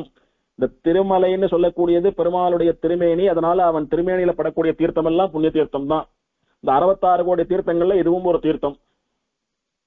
அதனுடைய கரையிலே உபலவட்டம் அப்படின்னு ஒரு மரம் உண்டு, விருட்சம் உண்டு. அத தமிழ்ல கல்லால மரம்னு சொல்றா. அந்த மரத்துக்கு அடியிலே நிருசிம்மனுக்கு ஒரு விக்கிரகம் பண்ணி பிரதிஷ்டை பண்ணி ருத்ரன் பல காலம் ஆராதித்து கொண்டு வந்தார். அதனால சந்தோஷப்பட்ட நிருசிம்மன் நமக்கு நேரம் வந்தான். என்ன வரம் வேணும்னு கேட்டான். இவர் ஏதோ வரம் கேட்டார், கொடுத்தான் அப்படின்றது இங்க விஷயம். அப்படி வரம் கொடுத்த நிருசிம்மனை ஆராதித்துக் கொண்டு இன்னைக்கும் ருத்ரன் இந்த மலையிலேயே நிருசிம்மாராதனம் பண்ணிட்டு திருவேங்கடமுடியான அனுபவிச்சுட்டு இருக்கார் அப்படின்றது தான் அர்த்தம். இதுக்கு ஏன் சிவன் அந்த மலைக்கு வந்தார், இது எப்படி அங்க சிவன் கோவில் வந்ததுன்றதுக்கு இதுதான் காரணம். பாத்ம புராணம் சொல்றது, தஸ்யோபலவடஸ்யோவா நரகேசரிணஹ ஸ்வயம் சர்வலோகஹிதார்த்தாய சர்வாவாசஸ்ய நிலையா ஸ்டாரங்கிணஹ சபர்யாம் சுக்ருதாம் கர்த்தும் அக்னிரேதாஹ பிரசக்ரமே நரசிம்ஹாத்மகம் பிரம்ம பிரதிஷ்டா இஹ பூதலே சந்நிதிம் பிரார்த்திய சர்வேஷாம் திருஷ்டா திருஷ்டபலப்ரதம் உபசாரைஹி சமப்யர்ச்ய சம்ஸ்காரைர் சம்ஸ்கிருதோ பவன் பராவராணாம் பூதானாம் ஈஸ்வரஹ பரமேஸ்வரஹ அப்படின்னு பாத்ம புராண ஸ்லோகம். திருவேங்கடமுடியான் சன்னதியிலிருந்து 30 யோஜனை தூரத்திலே இருக்கக்கூடியதான நீலகண்டருடைய ஆசிரமம். அதிலே அழகான ஒரு புஷ்கரிணி, அதனுடைய கரையிலே உபலவட்டம்னு சொல்லக்கூடிய கல்லால மரம். இந்த கல்லால மரம்னா என்னன்னா, ஆலமரம்னா நமக்கு தெரியும். கல்லால மரம்னா என்ன அப்படின்னா, கல்லு அப்படின்னா பாறைன்னு அர்த்தமோ இல்லையோ, பாறைகளுக்கு இடையிலே வேர் விட்டு மரமா வளர்ந்திருக்கக்கூடிய ஆலமரத்திற்கு கல்லாலமரம்னு பெயர். சிவனுடைய வடிவமாக சொல்லப்படுகிற தட்சிணாமூர்த்தின்னு இருக்கார் பாருங்க, அவர் ஒரு ஆலமரத்தின் கீழே தான் அவர் உட்கார்ந்து சிஷ்யாளுக்கு எல்லாம் பாடம் சொல்ற மாதிரி போட்டோ எல்லாம் பார்த்திருப்போம் நாம. அது கல்லாலமரம்னு அவ சைவர்கள் கொண்டாடுறா. கல்லிலே இருந்து வேர் விட்டு வந்த ஆலமரம்னுட்டு. இந்த திருமலைன்னு சொல்லக்கூடிய மலை முழுக்கவும் கல்லு கல்லா பாறைகளா தானே இருக்கிறது. அப்படி கல்மயமான பாறைமயமான இந்த மலையிலே இருந்து தோன்றிய மரமானபடியினாலே கல்லிலே இருந்து தோன்றிய ஆலமரம், அது கல்லாலமரம். சம்ஸ்கிருத்துல உபல அப்படின்னா கல்லுன்னு அர்த்தம், வட்டம் அப்படின்னா ஆல அப்படின்னு அர்த்தம், விருட்சம் அப்படின்னா மரம். உபலவட்ட விருட்சம் அப்படின்னா கல்லால மரம், கல்லிலே இருந்து தோன்றிய ஆலமரம்னு அர்த்தம். அப்படி ஒரு மரம் உண்டு. ஏன் கல்லால மரம் வெறும் ஆலமரம்னு போறாதான்னா, இந்த மலை முழுக்க கல்மயமா இருக்கிறதுனால அதுல இருந்து வர மரம்ன்றதுனால கல்லால மரம் என்பது நன்னா பொருந்துறது. அங்க எல்லா லோகங்களுடைய நன்மைக்காக, இந்த உலகங்கள் எல்லாம் க்ஷேமமா இருக்கணும்ன்றதுக்காக பரமேஸ்வரஹ பரமசிவன் சர்வாவசஸ்ய எல்லோருக்கும் ஆவாசமான, அதாவது எல்லாவற்றிற்கும் நிலையமான, எல்லாவற்றிற்கும் வசிப்பிடமான, எங்கும் நிறைந்திருக்கக்கூடிய ஷாருங்கினஹா, ஷாருங்கம்னு சொல்லக்கூடிய வில்லை ஏந்தியவனான பெருமாளை சபர்யாம், சபர்யா அப்படின்னா பூஜைன்னு அர்த்தம், ஆராதனை பண்ணுவதற்காக பூஜை பண்ணுவதற்காக சுக்ருதாம் கர்த்தும் அக்னிரேதாக பிரசக்கிரமே, தன்னுடைய புண்ணியங்களினுடைய பலனாக ருத்ரனானவர் பிரதிஷ்டை பண்ணினார். எப்படி பிரதிஷ்டை பண்ணினார்? நரகேசரினஹா ஸ்வயம், நரகேசரியா நிருசிம்மமா பிரதிஷ்டை பண்ணினார். நரசிம்ஹாத்மகம் பிரம்ம பிரதிஷ்டா இஹ பூதலே, நிருசிம்ம விக்கிரகத்தை பண்ணி எடுத்து அதுல நிருசிம்மனை பிரதிஷ்டை பண்ணணுமோ இல்லையோ, நிருசிம்மன் என்கிற பெயரிலே உடைய பெருமாளை அதிலே பிரதிஷ்டை பண்ணி இந்த பூமியிலே அவருக்கு அங்கு ஒரு சந்நிதி இருக்கும்படியாக பண்ணி அதிலே அவர் வசிக்க வேண்டும் என்று அவரிடத்திலே பிரார்த்தித்துக் கொண்டு, இவர் ஆராதிப்பது போல, இவர் சேவிப்பது போல அந்த நிருசிம்மனை யாரெல்லாம் சேவிக்கிறாளோ அவளுக்கெல்லாம் கூட அந்த நிருசிம்மனானவன் திருஷ்டா திருஷ்ட பலப்பிரதம், திருஷ்ட பலம் அதிருஷ்ட பலம். திருஷ்ட பலம் அப்படின்னா நம்ம கண்ணுக்கு தெரிந்து நேரே கிடைக்கக்கூடிய பலம். அதிருஷ்ட பலம்னு சொல்லக்கூடியது நம்ம கண்ணுக்கு தெரியாமல் எப்பயோ கிடைக்க போற பலம், மோட்சம் முதலானவை. இதையெல்லாம் கொடுப்பவனாக அந்த விக்கிரகத்திலே எழுந்துருள் இருக்க வேண்டும் அப்படின்னு ருத்ரன் பிரார்த்திச்சுண்டு உபசாரைஹி சமப்பியர்ச்சிய சம்ஸ்காரைஹி சம்ஸ்கிருதோபவான், நல்ல ஆச்சாரங்களையும் சம்ஸ்காரங்களையும் உடையவனான ருத்ரன் எல்லா உபசாரங்களையும் பண்ணி நல்ல விதத்திலே ஆராதித்துக் கொண்டு வந்தான் பெருமாளை. எந்த பெருமாளை? பராவராணாம் பூதானாம் ஈஸ்வரக, பரதத்துவம்னு சொல்லக்கூடிய வசந்த வஸ்துக்கள் என்ன, அவர தத்துவம்னு சொல்லக்கூடிய நிலையற்ற வஸ்துக்கள் என்ன, பூதங்கள் என்ன, இது எல்லாத்துக்கும் ஈஸ்வரனா சுவாமியா இருக்கக்கூடிய நிருசிம்மனை பரமேஸ்வரனானவன் ஆராதனை பண்ணினான். லோகஹிதத்தின் பொருட்டு, எல்லா உலகங்களுக்கும் நன்மை ஏற்படும் பொருட்டு நிருசிம்மனை பரமேஸ்வரன் இந்த மலையிலே ஆராதனம் பண்ணினான்னு இந்த புராணம் சொல்றது, பத்ம புராணம் சொல்றது. அவன் யாருன்னா இப்போ நமக்கெல்லாம் சேவை சாதிக்கக்கூடிய ஸ்ரீ வெங்கடேசன் தான் அப்படின்னு சொல்றார். இப்போ அடியன் குரூப்ல ஒரு நிருசிம்மனுடைய படத்தை ஷேர் பண்ணிருக்கேன், அதை சேவித்திருக்கலாம். நீங்க சேவிச்சிங்களானா அவர் யார் அப்படின்னா திருமலை சன்னதிக்குள்ளே ராமானுஜர் சன்னதிக்கு பக்கத்திலே இருக்கக்கூடியவரான நிருசிம்மன். அவருக்கு வேங்கட நிருசிம்மன் பெயர். அவருக்கு வேங்கட மலையிலே இருக்கக்கூடிய நிருசிம்மன் என்பதாலே வேங்கட நிருசிம்மன் பெயர். அந்த விக்கிரகம் தான் ருத்ரனுடைய கையாலே நிர்மாணம் பண்ணப்பட்டு ருத்ரனாலே பிரதிஷ்டை பண்ணப்பட்டு ருத்ரனாலே ஆராதனம் பண்ணப்பட்ட நிருசிம்ம விக்கிரகம். இந்த கலியினுடைய கோலாகலம் நிருசிம்மன் அவதாரம் பண்ண இந்த மலையில நிருசிம்மனுக்கு விக்கிரக பிரதிஷ்டை பண்ணி ஆராதனம் பண்ணணும்ன்றதுக்காக தான் பரமசிவனானவர் இந்த மலைக்கு வந்தார். நிருசிம்மனுக்கு விக்கிரக பிரதிஷ்டை பண்ணி ஆராதனை பண்ணிட்டு வேணுன்ற வரத்தெல்லாம் வாங்கிட்டு தினம் ஆராதனை பண்ணிட்டு இருந்தார். இன்னைக்கும் பண்ணிட்டு இருக்காரு நம்ம கண்ணுக்கு தெரியாம. ஆனா கலி கோலாகலம் அவருடைய கஷேத்திரமா அவருடைய மலையா அது சொல்லப்பட்டு அவரை தான் பிரதானமா அங்க எல்லாம் வழிபடுறார். அப்போ அவரை பிரதானமா பரம்பொருள் அப்படின்னு அவருடைய மதத்தை சேர்ந்தவர்கள்லாம் வழிபட ஆரம்பித்த உடனே அவர் ஆராதனை பண்ணிட்டு இருக்கக்கூடிய இந்த நிருசிம்மனுக்கு அங்க பிரசித்தியானது குறைந்து விட்டது. தன்னுடைய மலையிலே தன்னை ஆராதிக்கக்கூடிய ஒருவன் தெய்வமாக வணங்கப்படுகிறான். அவன் யாரை ஆராதித்தானோ அந்த நிருசிம்மனுக்கு ஆராதனை நின்று போயிடுத்து. இதை பார்த்து நம்மளுடைய பெரியவா நம்முடைய பூர்வாச்சாரியாளுக்கு மனசு தாங்கல. அதனால அவ என்ன பண்ணா, அந்த நிருசிம்ம விக்கிரகத்தை அங்க இருந்து ஏழை பண்ணிட்டு வந்துட்டா, திருமலைக்கு ஏழை பண்ணிட்டு வந்துட்டா. ஏற பள்ளிண்டு வந்து திருமலை கோவிலுக்குள்ள இல்லாம வேற ஏதோ ஒரு இடத்துல அந்த நிருசிம்மனை பிரதிஷ்டை பண்ணி ஆராதனை பண்ணிட்டு வந்தா. இவா இத்தனை நாள் பேசாம இருந்துட்டு திடீர்னு திருமலையில இவா எங்க புதுசா அந்த நிருசிம்மனை பிரதிஷ்டை பண்ணாலோ அந்த இடத்துக்கு வந்து சண்டை போடுறா. எங்கள் நாயனார் ஆராதித்த நிருசிம்மனிவர், எங்க ருத்ரன் எங்க சிவன் அவர் தான் இந்த நிருசிம்மனை ஆராதனை பண்ணிட்டு வந்தார். அதனால இந்த நிருசிம்ம விக்கிரகம் எங்களுக்கே சொந்தம், நாங்க தான் இவர் ஆராதனை பண்ணுவோம். இங்க வந்து மல்லுக்கு நிக்கிறா. அங்க இருந்த வரைக்கும் அவர் பூஜை புனஸ்காரம் ஒண்ணுமே இல்லை, கண்டுக்கவே இல்லை, அவர் பாட்டுக்கு பேசாம இருந்தார். அதை பார்த்து மனசு வலிச்சு போய் தான் நம்ம பெரியவா இங்க ஏழை பண்ணிட்டு வந்தா. இப்ப இங்க வந்து சொந்தம் கொண்டாடுறா. எதுக்கு அப்படின்னா அந்த நிருசிம்மனை நாங்க தான் ஆராதனை பண்ணுவோம் அப்படின்னு சொல்லி அந்த மலையை ஆக்கிரமிக்கலான்ற எண்ணமா இருக்கலாம் ஒருவேளை. இதுவும் ஒரு பெரிய பிரச்சனையா இருந்தது. திருவேங்கடமுடையான் பெருமாளா சிவனா அப்படின்னு ராமானுஜர் காலத்திலே நடந்த வாதத்தின் பொழுது ருத்ரனாலே ஆராதனம் பண்ணப்பட்ட நிருசிம்மன் இங்க இருக்கிறார், அதை நாங்க தான் ஆராதனை பண்ணுவோம். இவா வந்து நின்ன உடனே அவர் என்ன பண்ணார், கொஞ்சம் கொஞ்சமா இந்த நிருசிம்மனை பிடிச்சுண்டு இந்த மலையும் பிடிச்சுண்டு அப்புறம் கோவிலையும் பிடிச்சுக்க போறா. அப்புறம் இவர் பெருமாளே இல்ல சிவன் சொல்லிட போறா.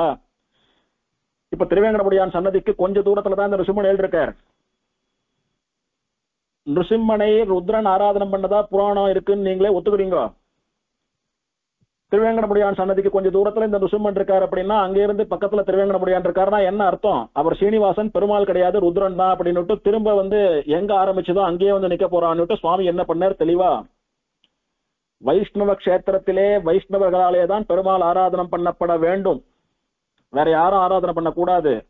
இன்னைக்கு இவா சண்டைக்கு வந்து நிக்கிற மாதிரி நாளைக்கு வேற ஏதான ஆபத்து வந்துவிடக் கூடாது என்பதற்காக ராமானுஜர் என்ன பண்ணினார், திருவேங்கடமுடையான் சன்னதிக்குள்ளேயே அவரை பிரதிஷ்டை பண்ணிவிட்டார். ராமானுஜர் காலத்துக்கு முன்னால வரைக்கும் அந்த நிருசிம்மன் அங்க இல்ல, ராமானுஜர் சன்னதியும் இல்ல. அங்க திருவேங்கடமுடையானுக்கு வரததான் சந்நிதி, விஸ்வக்சேனர் எழுதிருப்பார், அவ்வளவுதான். ராமானுஜர் காலத்திற்கு பிறகு எல்லா ஆலயங்களிலும் அவர் விக்கிரகத்தை பிரதிஷ்டை பண்ணது போல அங்க ராமானுஜருக்கும் சன்னதி கட்டினா. ராமானுஜர் இருக்கிறச்ச அவர் கட்டளையின் பெயர்ல கட்டப்பட்ட சன்னதி இந்த நிருசிம்மன் சன்னதி. ருத்ரனாலே பிரதிஷ்டை பண்ணப்பட்டு ஆராதனை பண்ணி கொண்டு வரப்பட்ட இந்த நிருசிம்மனை திருவேங்கடமுடையான் சன்னதிக்குள்ளேயே ஏழை பண்ணிடணும் அப்படின்னு சுவாமி நியமிச்சதுனால அந்த நிருசிம்மனை அங்க வேங்கட நிருசிம்மன் என்கிற பெயரிலே ஆராதனம் பிரதிஷ்டை பண்ணி ஆராதனை பண்ணிட்டு இருக்கா. வைகானசாகம ரீதியில் யார் அந்த கோவிலுக்கு பிரதான மூர்த்தியோ அவருக்கு தான் முக்கிய விசேஷமான உற்சவங்கள், கோலாட்டங்கள், கொண்டாட்டங்கள்லாம் நடக்கணும். மற்ற பேருக்கெல்லாம் வெறும ஆராதனை, தலிகம்சம் மட்டும்தான். அதனாலதான் திருவேங்கடமுடையான் தான் திருமலைக்கு பிரதான தேவதைன்றதுனால அவனுக்கு தான் எல்லா உற்சவங்கள், எல்லா விசேஷங்கள், கொண்டாட்டங்கள் எல்லாம். அவனுக்கு முன்னாலே தோன்றி அவனுக்கு இடம் கொடுத்த வராக பெருமாளுக்கு கூட அங்க வெறும ஆராதனையும் தலிகம்சையும் மட்டும்தான். அதே ரீதியில இந்த நிருசிம்மனுக்கும் வெறும ஆராதனை, தலிகம்சம் மட்டும்தான். வேற எந்த உற்சவங்களும் சிறப்பா கிடையாது. வருஷத்துல ஒரு நாள் நிருசிம்ம ஜெயந்தி அன்னைக்கு மட்டும் விசேஷமா இந்த பெருமாளுக்கு திருமஞ்சனமாகி அங்க ஒரு ஆஸ்தானம், சேவா காலம் நடக்கும். அவ்வளவுதான். இவருக்கு உற்சவர் எல்லாம் கிடையாது. மற்றபடி தினம் இவரை நாம எப்போதும் திறந்தே வச்சிருப்பா, நன்னா சேவிக்கலாம் இந்த பெருமாளை. ருத்ரன் இவரை எப்படி பண்ணினா அப்படின்னா சால கிராமத்தினாலே தயார் பண்ணினா அப்படின்னு சாஸ்திரம் சொல்றது, புராணம் சொல்றது. அதனால சால கிராமமயமான திருமேனி இவர். ஒரு பெரிய சால கிராமத்தை செதுக்கி ருத்ரனாலே பண்ணப்பட்ட நிருசிம்மன். அது இவருடைய விசேஷம். இவருடைய திருமேனியை சேவித்தா நன்னா தெரியும். ஒரே கல்லால பண்ணப்பட்ட பெருமாள் அப்படின்றது அது சால கிராமக்கல். ஒரு வசரமா இருக்கக்கூடிய பீடத்தின் மேல யோக நிருசிம்மனா இவர் உட்கார்ந்து இருக்கிற மாதிரி இவருடைய விக்கிரகமானது இருக்கும். அவரை சேவித்தோமானா திருக்கடிகைன்னு சொல்லக்கூடிய சோழசிம்மபுரம் மலை மீது எப்படி யோக நிருசிம்மன் எழுந்தருள் இருக்கிறாரோ அவரை போலவே இருப்பார். அவர் கொஞ்சம் குள்ளமா இருக்கிற மாதிரி தெரியவார், இவர் கொஞ்சம் உசரமா இருக்கிற மாதிரி இருப்பார். அவ்வளவுதான் வித்தியாசம் ரெண்டு பேருக்கும். அங்கே தென்கலை திருமண் சாத்தின் இருப்பார், இங்க திருவேங்கடமுடையான போல அந்த பா திருமண் சொல்லக்கூடிய பெரிய திருமண் சாத்தின் இருப்பார். வாய் நன்னா நிஜமாவே பிலம் குகைன்னு சொல்லக்கூடிய அகன்ற பேழ்வாய், ஆண் நன்னா பெருசா வாயை திறந்துட்டு இருக்கிற மாதிரி பெரிய வாய் இந்த பெருமாளுக்கு. இவருடைய ரெண்டு திருக்கைகளும் ஆச்சரியமா அப்படியே வாழைத்தண்டு போல அப்படியே மழமழமழான்னு இருக்கும். நிருசிம்ம ஜெயந்தி திருமஞ்சன் ஆயிடுத்துன்னா அன்னைக்கு ஒரு 2 நாளைக்கு அப்படியே பலபலன்னு சாலகிராமன் ஜொலிக்கிற மாதிரி ஜொலிப்பார் பெருமாள்.